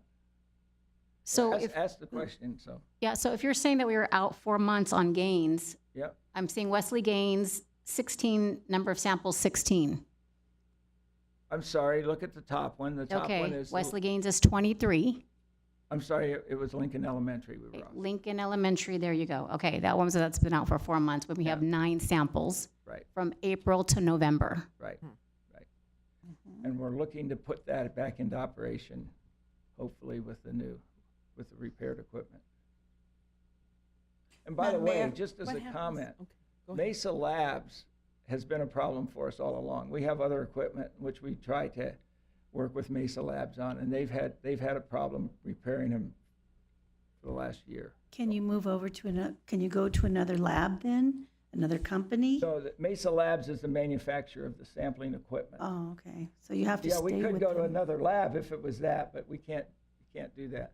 And for a lot of logistical reasons, it would be difficult to change the type of sampler. We began the sampling in 2016 with these PQ100 samplers, and it'd be very difficult.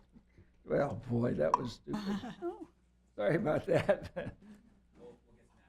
Yeah, boy, that was, okay. So anyway, so, Yes. Where was I? What was I? You what said did- it'd be difficult to change the samplers. Yeah, it'd be difficult to change it because we'd have to change the way the power goes to it and everything else. Because these require AC power, the others would not require it. One would require, the other sampler would require a pole. I don't think you want to put a pole up on top of the roof here or that. So, Well, I have a couple of questions Go ahead. along those logistical problems. One would be,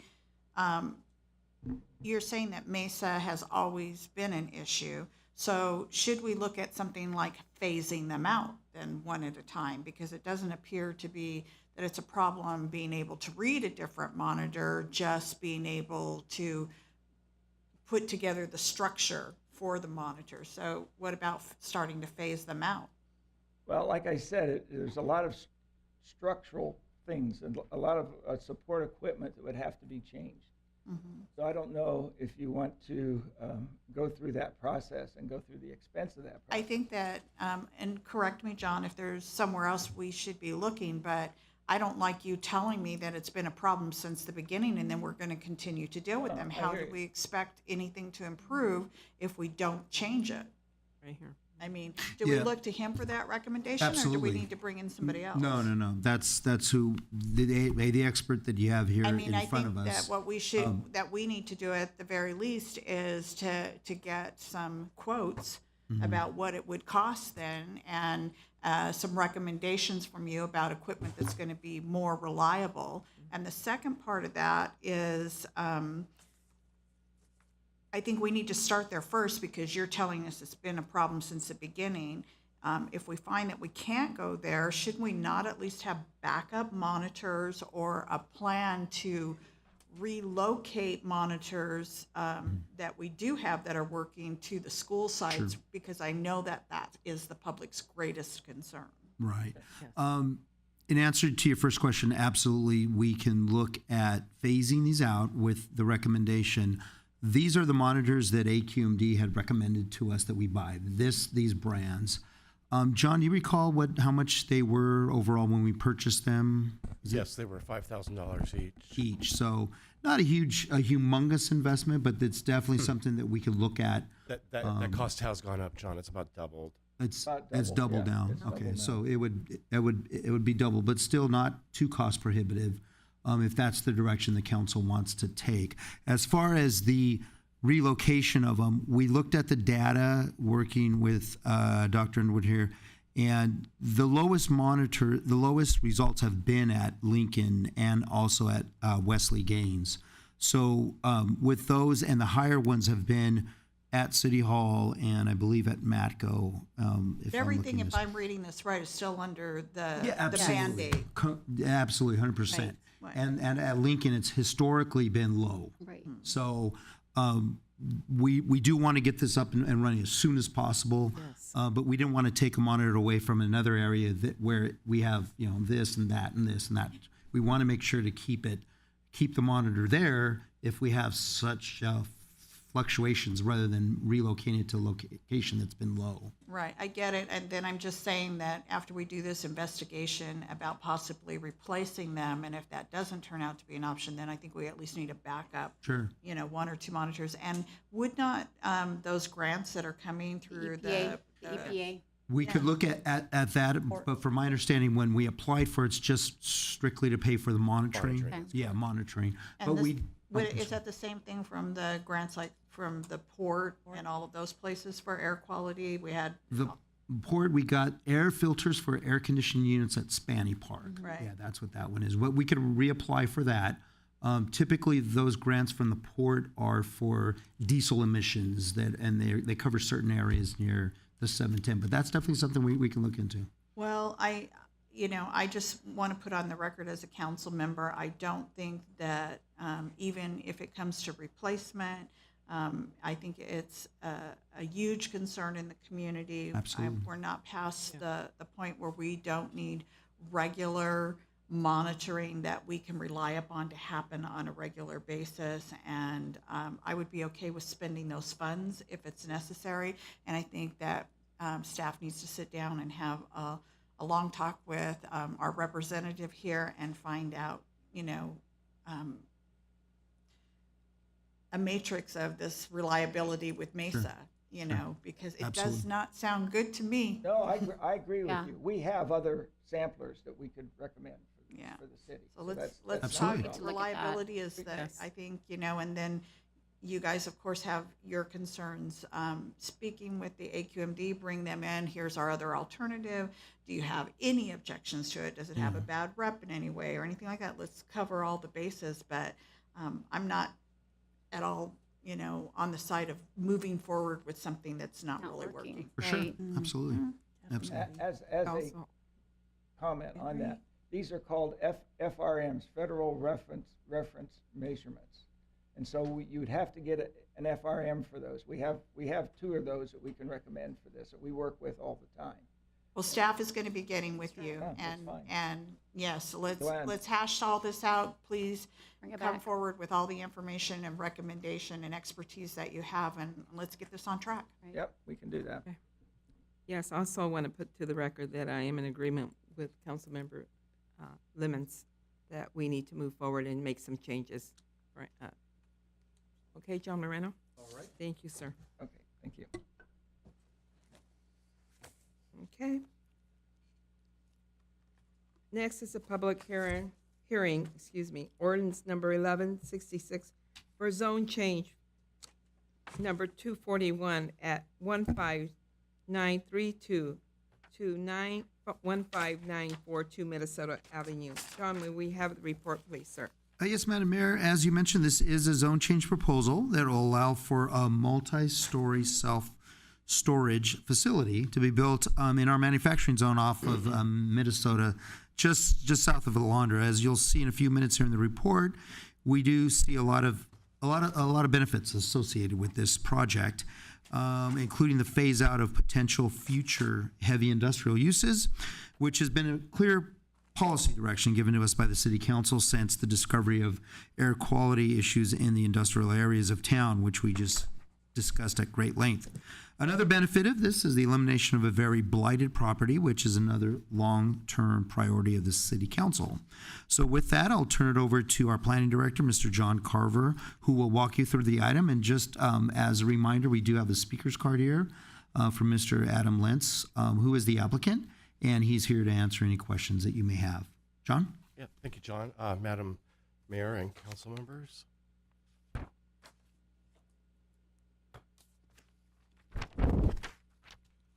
Okay, this item is a request for a zone change from heavy manufacturing to planned development with performance standards to allow for a self-storage facility at 15932 to 15942 Minnesota Avenue. If approved by the City Council, the storage facility will contain 104,630 square feet. The Planning Commission recommended approval of this request to the City Council at its meeting on October 11th.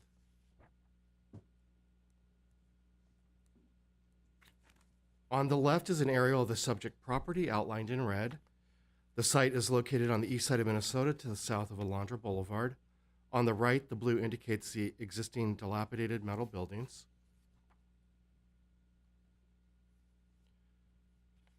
Here's a photo of the buildings at the site. As you can see, the property is in great need of redevelopment.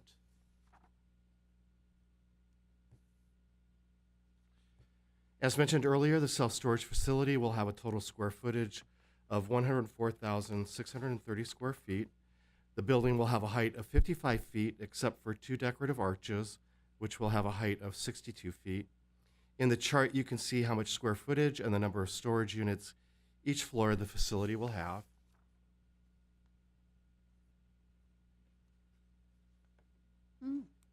Here's an architectural rendering of what the proposed building will look like. You can see that the building design is modern, and part of the elevation will include a mural that will be approved by the Development Review Board. Additionally, solar panels will be installed on the roof. Here's another look at the elevations. In this elevation, you can see the two arch features, which have a height of 62 feet.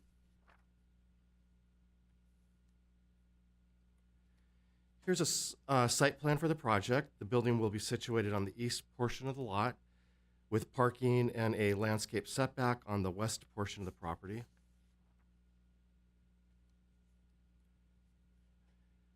This shows the existing zoning, which is heavy manufacturing.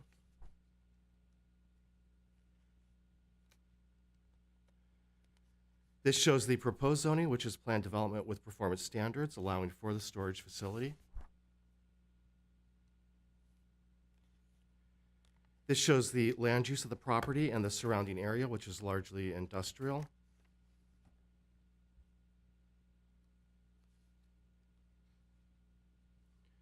This shows the proposed land use designation, which is the Central Industrial District.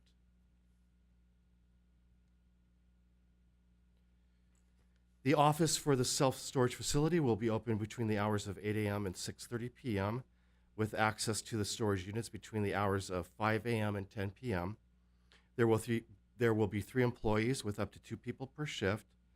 Prohibitions will include the storage of vehicles, the use of a storage unit for housing, the storage of hazardous materials, the use of a unit for business operations, and the city's noise ordinance must be adhered to. Part of this project will be a community benefits agreement. The CBA will include a one-time payment of $200,000 to the city. At a future date, the City Council will determine the specific expenditures for the CBA. An environmental assessment was conducted on this project in compliance with the California Environmental Quality Act. An initial study determined that the project, with mitigation measures, will not have a negative impact on the environment, and a mitigated negative declaration is recommended. In summary, the project will not be out of character with the surrounding industrial uses. The project will eliminate blight and provide a significant visual improvement to the property. Environmental sustainability will be achieved through the installation of solar panels. The project will eliminate the possibility of future heavy manufacturing uses, and the community benefits agreement will ensure that the community will benefit from this project. And it's recommended that you adopt the mitigated negative declaration and the mitigation monitoring program, and that you introduce ordinance number 1166. And that concludes my presentation. I'm happy to answer any questions. Okay, thank you. Now we'll open the public hearing. Have there been any comments or speaker cards submitted for this item? Heidi? Yes, just the one, Mr. Adam Lentz. The one that I referred to earlier that's Yes. available for questions. We'll go ahead and hear the speaker. John?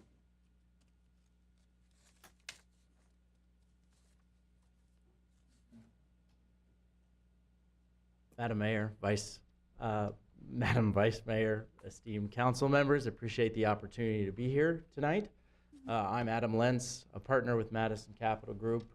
Madison Capital Group, you saw on the building, the sign on the building was Go Store It. That's our self-storage operating brand. It's wholly owned. We own and operate approximately 85 storage facilities nationally, professional Class A facilities with the same level of management.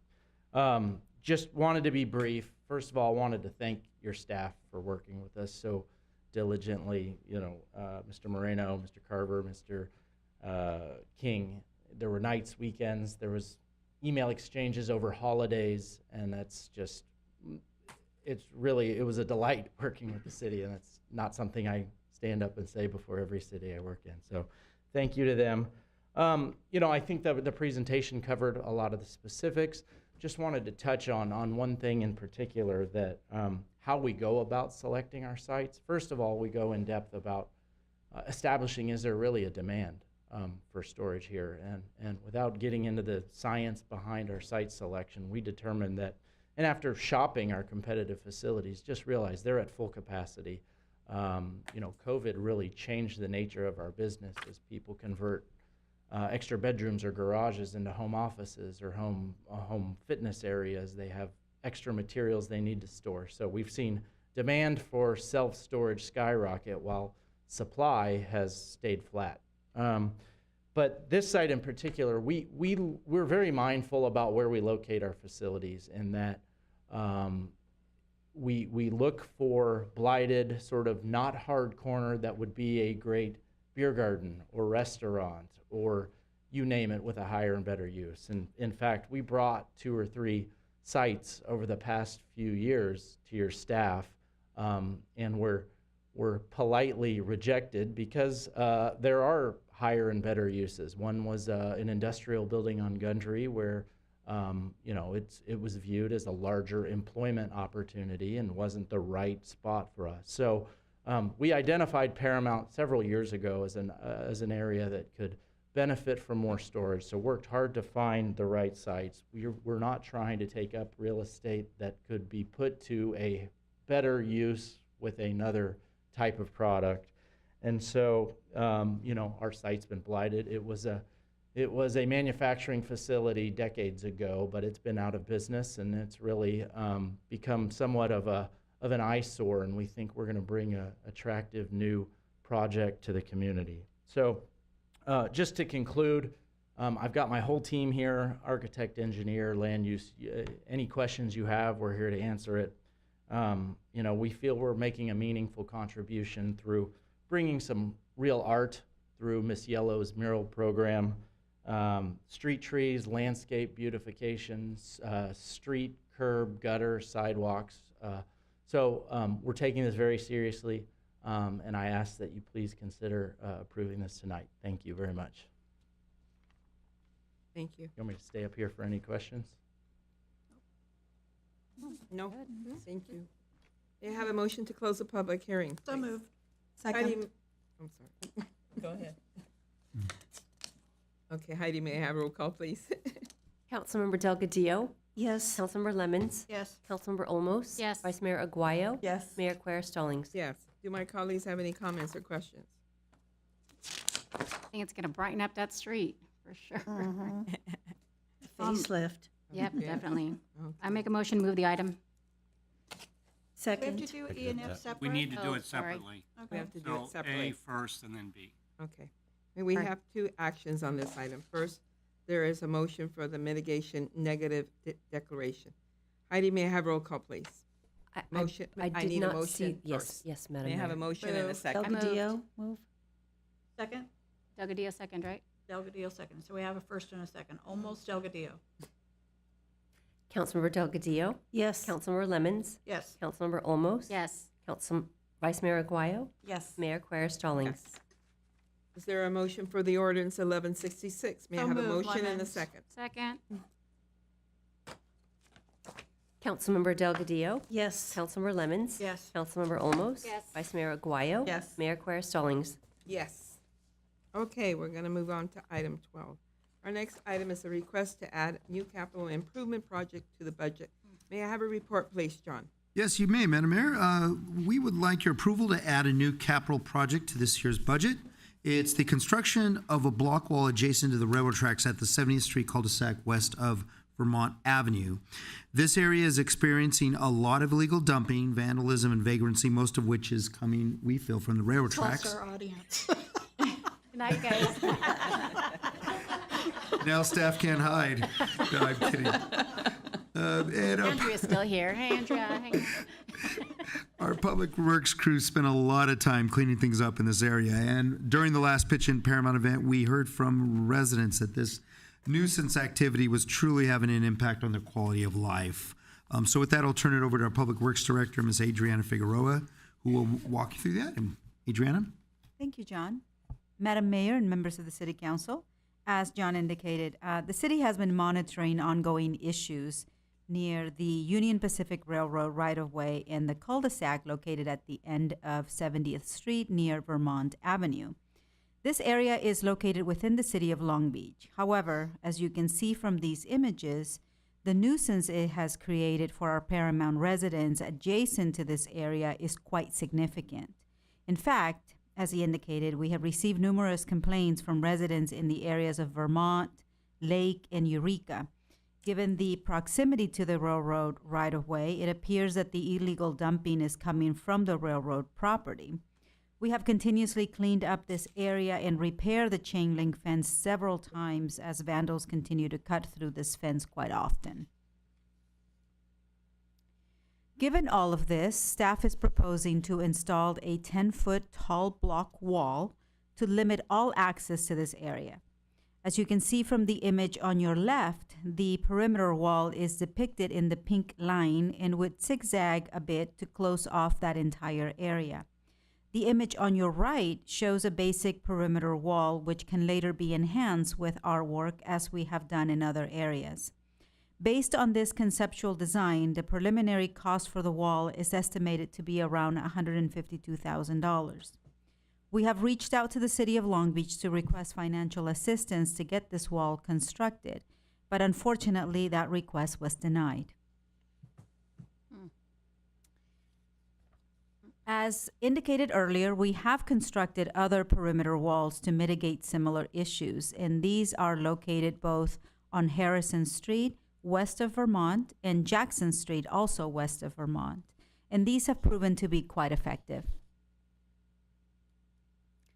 So with that, it is recommended that the City Council, one, authorize a new capital improvement project, and two, appropriate an additional $152,000 from, and this is, by the way, a revision, from the available general fund capital improvement reserved as opposed to the general fund balance as indicated in the report.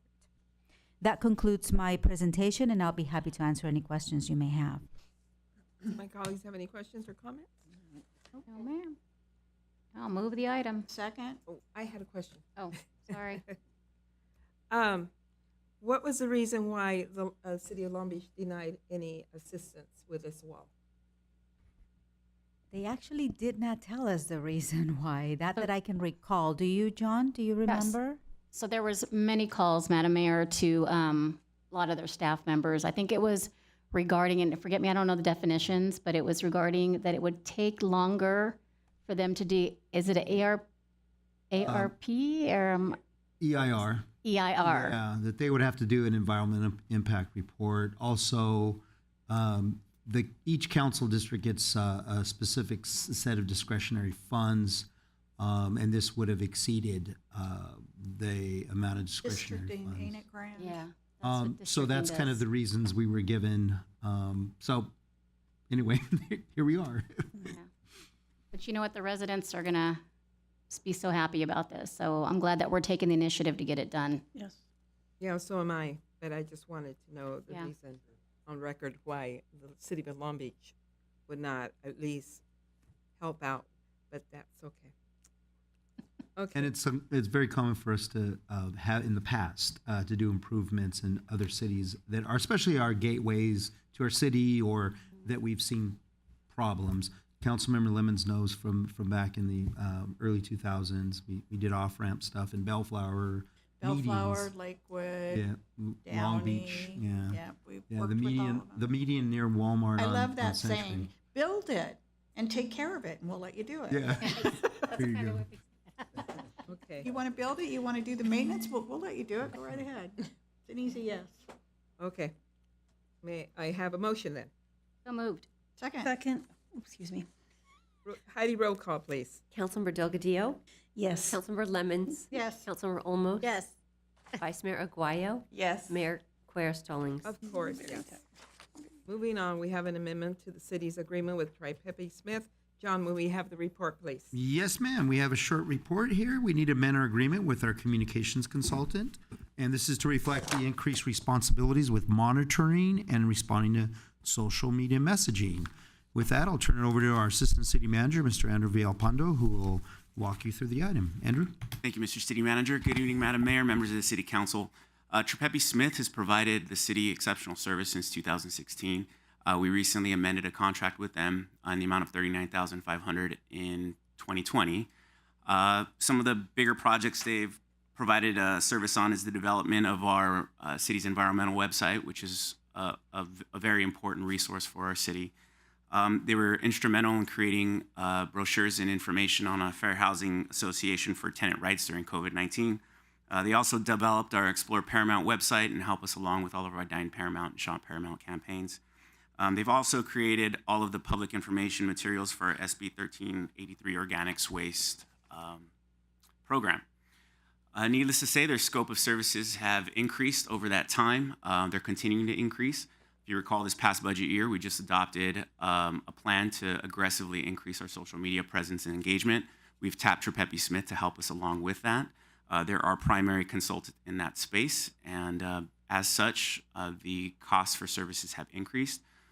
Currently, we expect that the annual amount will be somewhere around $65,500 for the course of the year, which is an increase of about $25,000. Excuse me. With the additional engagement services, this is pursuant to our Paramount Municipal Code purchasing policy. We're here before you to ask for the authorization to do that, and with that, we're recommending that the City Council appropriate an additional $25,500 from the available fund balance in the general fund and authorize the City Manager to make an amendment to the contract. I'd be happy to answer any questions you might have. Also, our account manager and senior business analyst from Trepepi Smith, Sarah Madsen, is present if you have any questions. Do my colleagues have any questions or comments? Okay. Go ahead. Yes. Go ahead. Mine would just be a comment in that I'm really happy to see this come before us. I think that the proliferation of misinformation on social media is something we definitely need to address. It is the median out there now, and unfortunately, it's a median that has very little oversight, and people can post whatever they want without any accountability. So I think the sooner that we address that misinformation and get the public the correct information, the more stability that we will have in our community. So I think this is a great idea. Thank you, staff. Madam Mayor, I just want to add to Peggy's comment. I think, too, in the contract, I'm sure, Andrew, you're on top of this, but when it comes to responsiveness on timeliness, so how is that going to work? How are they going to know some of these questions that come through have historical answers about what we've done in the past and what we're doing in the future? So how would those questions be answered in a timely manner? That's a great question, and honestly, that's a testament to the relationship we've built with the team at Trepepi Smith since 2016. We meet with Trepepi every 2 weeks. On Wednesdays, we have about a 2-hour meeting with them with all of our management staff to go over all the projects we're working on, and it's one of the most collaborative meetings we have. We not only talk about social media, but all of the projects we're working on. Unsurprisingly, they're probably just as familiar as staff on all of the stuff going on. If you recall, 2016 was when we brought them in for the air quality issues. They have a very intimate knowledge, and their staff is very professional, and we have the utmost trust in them. So it's been a great relationship, and honestly, this social media monitoring and engagement is, I'll let Sarah tell you, but is one of a kind. There's not another city that has this particular scope of service that we've asked of them. It's like building a plane as we're flying it. We are definitely refining and constantly making the process better, and I'll be the first to tell you that we're very satisfied, and I think the residents are enjoying the engagement and the service that we're providing through it. Sarah, So we want want a percentage of all future customers. That's a good cut. I like that. Sarah, do you want to add anything? Or Okay. I would just say that, yeah, I've been on the account for about 3 years now, so I'm pretty familiar with all the things that usually come up on social media. So I myself have some historical knowledge that I'm passed on to some of my newer teammates on the team. But also there's been lots of comments about how great staff is, and I'll just go ahead and jump on that train. Staff is super responsive when there is some collaboration that needs to be done in order for us to be responsive and timely for any questions that we see that come up on social media.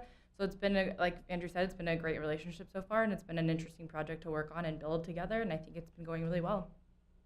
Thank you, Sarah. Yeah, absolutely. Thank you.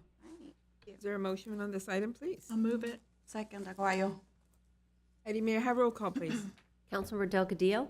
Yes. Councilmember Lemons? Yes. Councilmember Olmos? Yes. Vice Mayor Aguayo? Yes. Mayor Quer Stallings? Yes. Okay, next is the mayor's appointment to Los Angeles County Vector Control District Board of Trustees. I would like to appoint Vice Mayor Isabel Aguayo. Do my colleagues have any comments? Congratulations. Congratulations. Congrats. May I have a motion? May I have a motion to confirm this appointment? So moved. Second. May I have roll call, please? Councilmember Delgadillo? Yes. Councilmember Lemmons? Yes. Councilmember Olmos? Yes. Vice Mayor Aguayo? Yes. Mayor Quer Stallings? Of course, yes. Our last new business item is an update for the 2022 California housing legislation. John, may we have a report, please? Yes, Madam Mayor. On the heels of last year's Senate Bill 9, which allowed for property owners to split their lots and build up to 4 units on them without cities having any say-so, this year the legislature passed and the governor signed several pieces of legislation in Sacramento that further erode local control when it comes to housing. So we thought we'd give you an update since January 1 is when much of this legislation goes into effect. So with that, I'll turn it over to our planning director, Mr. John Carver, who will walk you through the item. John? Thank you, John. Madam Mayor and council members.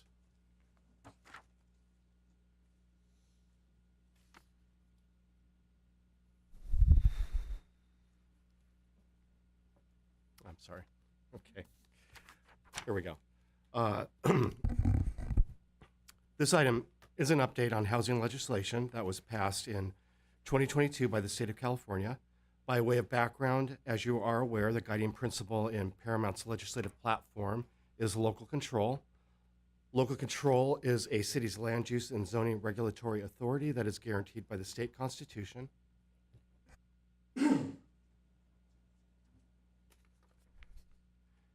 However, the state continues to keep passing laws that take away control from cities, particularly when it comes to land use decisions about housing development. We all agree that more housing is needed, but you can't craft one law that will work in every California city and county. Additionally, the state does not care that cities have to construct and maintain infrastructure, maintain services, and deal with a lack of parking for new housing. A bill from 2021 that John mentioned allows a single-family property to be divided into 2 lots with parcels as small as 1,200 square feet, and we have no choice in this matter. These projects must be approved over the counter. The next slides will summarize housing legislation that was passed in 2022 and mostly will become effective on January 1st, 2023. 2 Senate bills that erode land use control are SB 6 and AB 2011, which mandate that cities must approve housing in commercial zones through an over-the-counter process. AB 2221 is an additional bill that tells us what to do with accessory dwelling units. This bill states that ADUs have to be allowed in a front yard if there is no other place on the lot to construct it. With small lots and high density, Paramount will likely start to see these types of development. SB 897 is another bill making it easier to build ADUs. This bill requires that an ADU be allowed to be constructed up to 18 feet in height, thus allowing the possibility of a 2-story ADU. And when looking at a detached ADU, these are specifically permitted to be constructed up to 2 stories in height.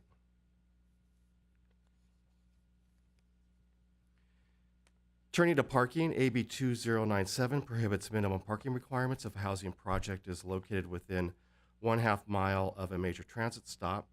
While Paramount does not currently have a major transit stop, when the West Santa Ana Branch Light Well project is complete, we will have 2 major transit stops within 1/2 mile of housing. These stations will be at Paramount and Rosecrans, and in the city of Southgate, the Sea Line station on the Century Freeway.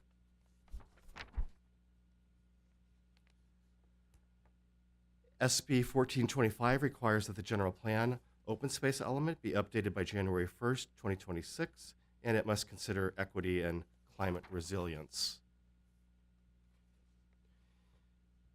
And finally, every year we submit to HCD and the Governor's Office of Planning and Research a report on housing production. AB 2653 allows HCD to reject a report and require that it be done again. And it's recommended that you receive and file this report. I'm happy to answer any questions. Do my colleagues have any comments? No. If none, We don't need a vote on this, John? No, it's just an oral report. Just an oral report, There, sir. yeah. Okay, thank you. Now we'll move on, time for city council members. We'll start with Councilman Delgadillo. Well, Madam Mayor, since our last council meeting, I had attended 5 events, and I'm only going to focus on 2. I don't want to make it lengthy. So anyway, I attended the Halloween festival at the Paramount Park, and this event is always a favorite of our community and of mine as being a kid back then in the day. And I enjoy seeing the children and parents having a great time. And you know what? The costumes were really cute. I've seen the little ones run around and even the older ones with the scarier costumes. But I was also in costume, and I felt like a kid again. I felt like I was in the 70s. It was wonderful. And David, Yesenia, Andres, and staff, thank you so much for making the scary house, for doing, going the mile for the community, because Halloween is big and paramount among kids and adults too. And the second one I attended was so close to my heart was Dia de los Muertos at Progress Park, which was presented by the Latina Art Foundation. Deceased members and loved ones were celebrated with altars, music, and dance. And all these altars were very beautiful, especially Council Member Olmos and Mayor Stallings. Your altars were very beautiful, very touching and spiritual, which touched me very much. And, I'm going to join you girls next year. My sister and I, we're going to join you, and we will also have an altar dedicated to our family members, especially our mother. Thank you so much. So, Madam Mayor, that is all I have today to say. Thank you. You're very welcome. Councilmember Olmos, please. Absolutely, Madam Mayor.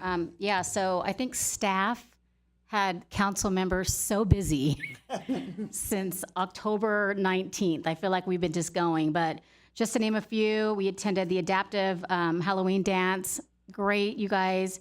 Again, the pitch in Paramount. Again, staff, thank you. We got calls from the residents just saying thank you for all that you guys did. That neighborhood looks a little different. There was a bright ray of sunshine over there, but this wall coming, it's going to be great. The Iceland grand opening, thanks to Jim Hill and Luke Rubitay for coming to Paramount. That was like amazing, right? I think John was more excited when he saw Jim Hill. The Halloween event, it was just amazingly packed. Dia de los Muertos at Zangtolo, it was, again, a great event. Latinos Art Foundation knocked it out of the park. I think we had more people this year than we did last year. So next year, I'm in charge of the ofrenda. So if you want to commit, let me know. Peggy. Also attended Chief Osby's dinner. Again, thank you, Chief Osby from LA County Fire for 40 years of service to the LA County Fire Department. It was sad to see you go, but again, congratulations to you. And our Storybook Village, you guys knocked it out of the park. Our council looked amazing. If you haven't seen our pictures, please go to social media and check out how we dressed. It was just a great event, you guys, and thanks staff and everybody for putting everything together for all of these events. Some committee reports I just want to touch on. I attended the Celico Work Development Policy Board retreat, and there was a lot of talk about local workforce systems. How do we make this work? And how do we make it work in the new world when COVID and working from home and computer skills? And so it was a lot to think about. I mean, we kind of take that for granted where we assume everybody can jump on a Zoom call. And you know what? Sometimes you just don't know how. So I think they're going to be looking at all these different ways of how to intertwine old world to the new world and how do we make this workforce development better for everybody. So more to come on that. For the Historical Society, we participated in our first Halloween event. We actually did a fish booth. We got 1,000 pieces of candy, you guys, and it was all gone. So again, it was great. Thanks to Vilma's husband, made us our little fishing poles. Let's see. And also the Historical Society, we actually met with a publishing company last week we did a Zoom call just to talk about the future of our Paramount History book. So more to come on that. Thank you, Dave Johnson, for getting us going on that. Staff, I have a couple of things that I want to talk about, and maybe you can give a report, or we could do this for next time.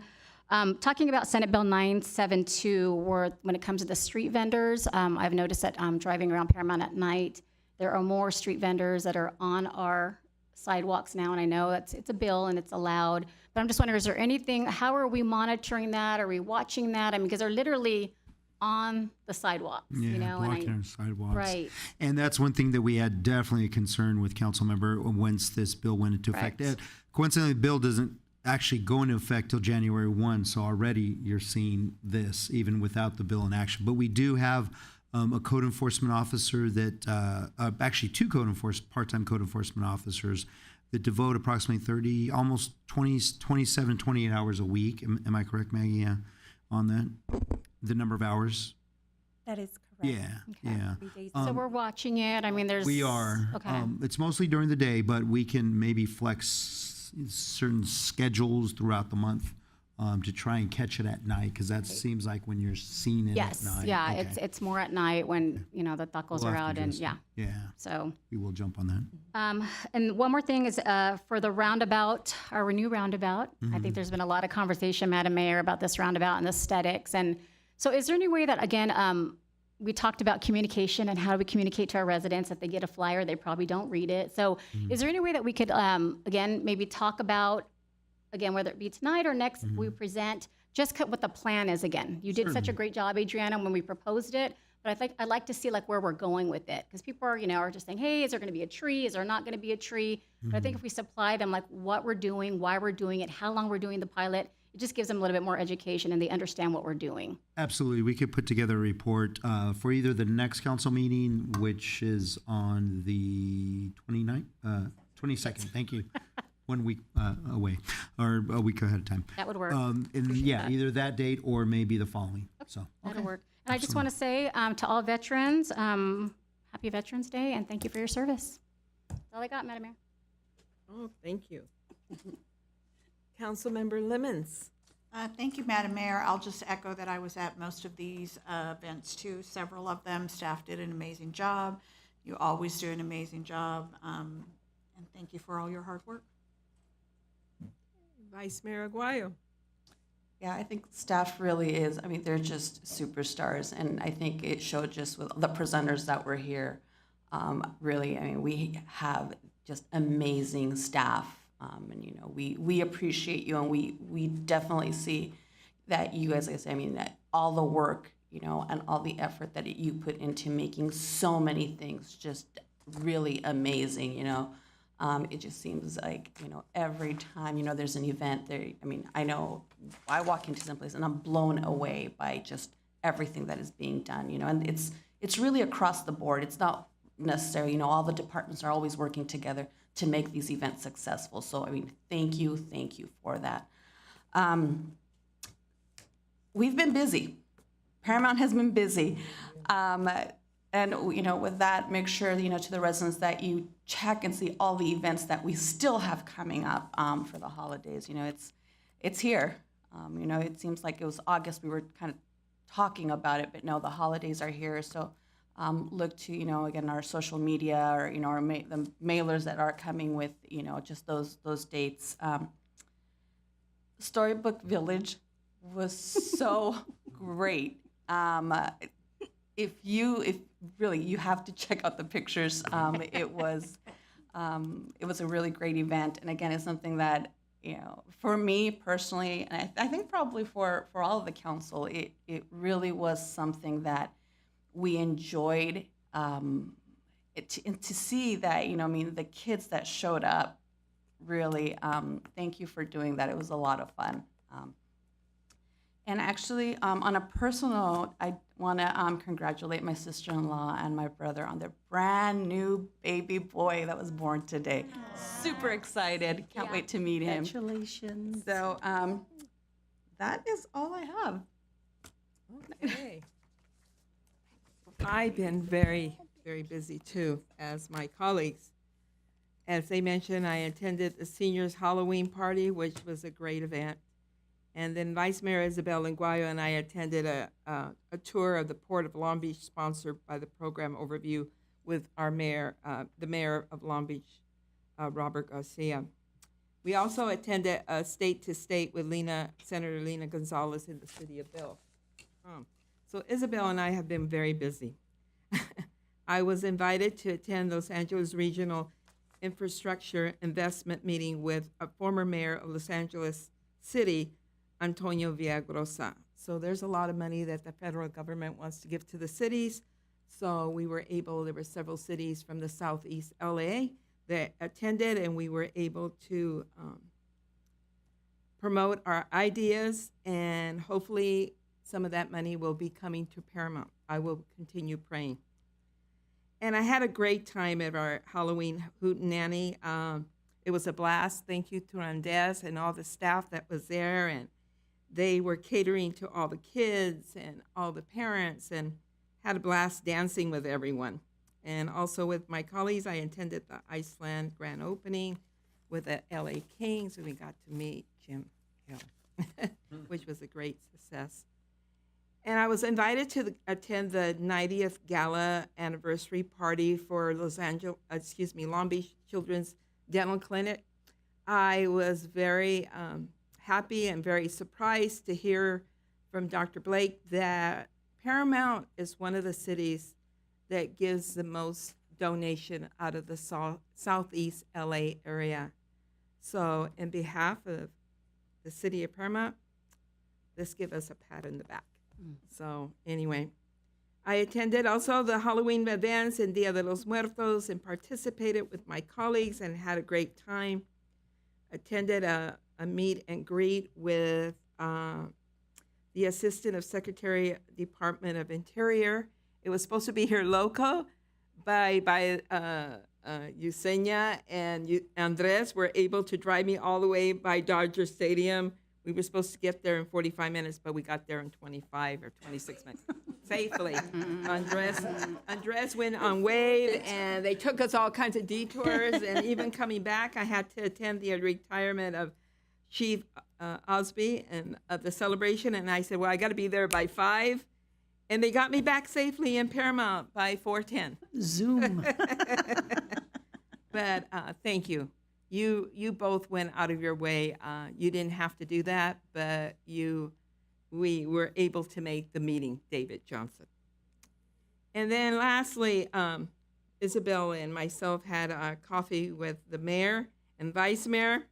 And I think we had, this is the most attendance that we've had of residents. We had new residents attending, which was very, very, I was really surprised. Actually, I even got to meet one of the Long Beach Children's Clinic, dental clinic, dental hygienist that lives here in Paramount, and she and her husband were so grateful that they got to meet us and have coffee and let us know some concerns that they had in our city. And last, our Storybook Village. Oh my God, all my colleagues dressed up. You have to go online. We had Raggedy Ann. We had Little Red Riding Hood. We had the Mad Hatter. We had Cruella. We had the Cat in the Hat. So, I mean, we had a blast. Next year, hopefully in the spring maybe, we're going to promote it more. I'm going to go out there to the library technicians and have them promote it in the libraries and give out flyers so we can have at least more children coming and families. But it was a lot of fun. Thank you to my colleagues. I really want to thank you from the bottom of my heart that we all participated. And we had a blast. We had fun. And anyway. Well, I have to say that I didn't do a very good job on my costume because I was the rabbit. I wasn't the Mad Hatter. So you got everybody's costume right but mine, Madam Mayor. Oh, I'm sorry. I'm sorry, Council Member. I thought you were the Mad Hatter. with the whiskers and the pink nose? I'm sorry. You were the rabbit. I'm sorry. I apologize. That's okay. See, publicly recorded. I apologize to Peggy Levins. On the record. On the record. On the record. And last, happy Veterans Day on Friday to all, especially our Paramount veterans, and also to my husband, Danny, who served during the Vietnam War, and my brother, Ronnie. Thank you. Thank you, all of you, for serving our country, and even the ones that are active service right now. Thank you. thank you for protecting our country in behalf of all the residents of Paramount. And that's it. John, Mr. City Manager, do you have any comments from staff? I do, Madam Mayor. First off, I'd like to introduce a new staff member, Ms. Pauline Aguayo. Why don't you stand up right there, Pauline, and wave. Pauline is newest full-time addition to our team. She's a management analyst in the Administrative Services Department. She'll be working with Andrew Villalpando. Some of her responsibilities will include tracking state and federal legislation, risk management, managing contracts, and special projects. She comes from the city of Montebello, where she focused on public information for the Recreation Department. And prior to Montebello, she spent 6 years promoting through the ranks at the city of Santa Fe Springs. Pauline loves to read, write, and go to the movies on her free time. Welcome, Pauline. Welcome. Yay. And next up, I know you're all having lunch with Congresswoman Roybal Allard tomorrow at the Chamber-sponsored luncheon. Just to note, Roybal, the Congresswoman who is leaving us after a number of years, we're very sad about that. She's been wonderful to Paramount. As you know, a couple of years ago, she was able to successfully award Paramount $550,000 for PEP. So that money is very close to coming in, and that's going to be used to do some improvements at the Spanny Learning Center and also provide for scholarships. She has now requested a whopping $20 million for Paramount through the Water Resources Development Act. This still has a number of pathways to go through Washington, D.C. Right now it's in the Senate, but if it's approved, that will bring over the course of a number of years $20 million for water infrastructure. So this will definitely help us to replace a lot of our aging, water mains, the underground pipelines that we have. So we're very excited for this, but obviously cautionary. We do have to work with a number of, if we get the money first, we do have to work with a number of bureaucracies through the federal government. So think of this as a long-term type of thing, but we're very excited and thankful for her for looking out for Paramount. So we just last month sent a letter or an email to Senator Padilla's office because that's where the bill is now in. So we're hoping that it'll pass out of that with us keeping the $20 million. So that's great news. And lastly, as I mentioned, the department heads will be on a retreat tomorrow, a staff retreat, to find out how to make this organization even better. So we will be doing that. With that concludes comments from staff. Thank you. Thank you. Before going into closed session, I will recess the City Council meeting and call to order the meeting of the successor agency for the Paramount Redevelopment Agency. Heidi, may I have roll call, please? Yes. Councilmember Lemons. Here. Councilmember Here. Olmos. Here. Vice Mayor Aguayo. Here. Mayor Quer Stallings. Yes. Are there any public comments? No, ma'am. May I have a motion to approve the consent calendar? So moved. Second. May I have roll call, please, Heidi?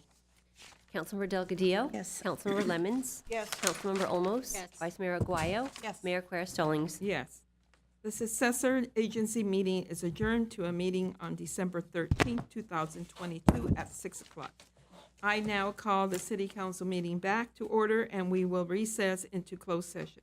Mr. City Manager, will you please announce the closed session item, sir? Yes, Madam Mayor, the City Council will be going into closed session for conference with legal counsel, anticipated litigation, the initiation of litigation pursuant to paragraph 4 of subdivision D of section 54956.9, one case. Okay. Are these books? Anybody know we got these books? Do they leave us these books first? Yeah, I brought mine in to the attorney. Oh, this isn't mine. I don't know if they know that. Hey, Dave, are these books? What are they? Yeah, I didn't bring it. You haven't seen any numbers? No, I don't know. I just borrowed it from the book that you guys had. So. That's your guys'. Oh, this is the book you read? Yeah. Yeah. I don't know. I was like, I didn't bring it. All right, no results, ladies.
don't know. I don't even know where it's at, do you? But it's on He the wants to front. know how many percentage of the ballots have been turned in. It's by Brookline Mail. As soon as my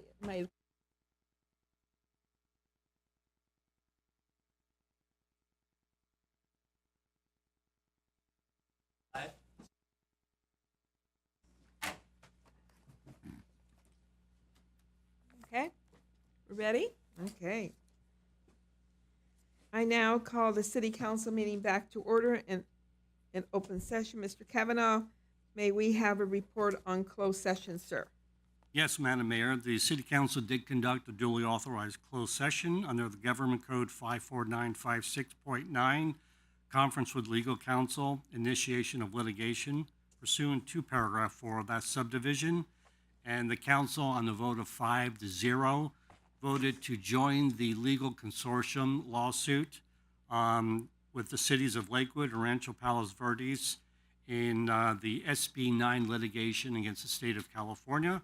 And there will be a maximum litigation cost of $30,000, in which case we will then advise them and let them know of us joining that petition. And that concludes our presentation. Okay, thank you. The city council is adjourned to a meeting on Tuesday, November 22nd at 2022 at 5 o'clock.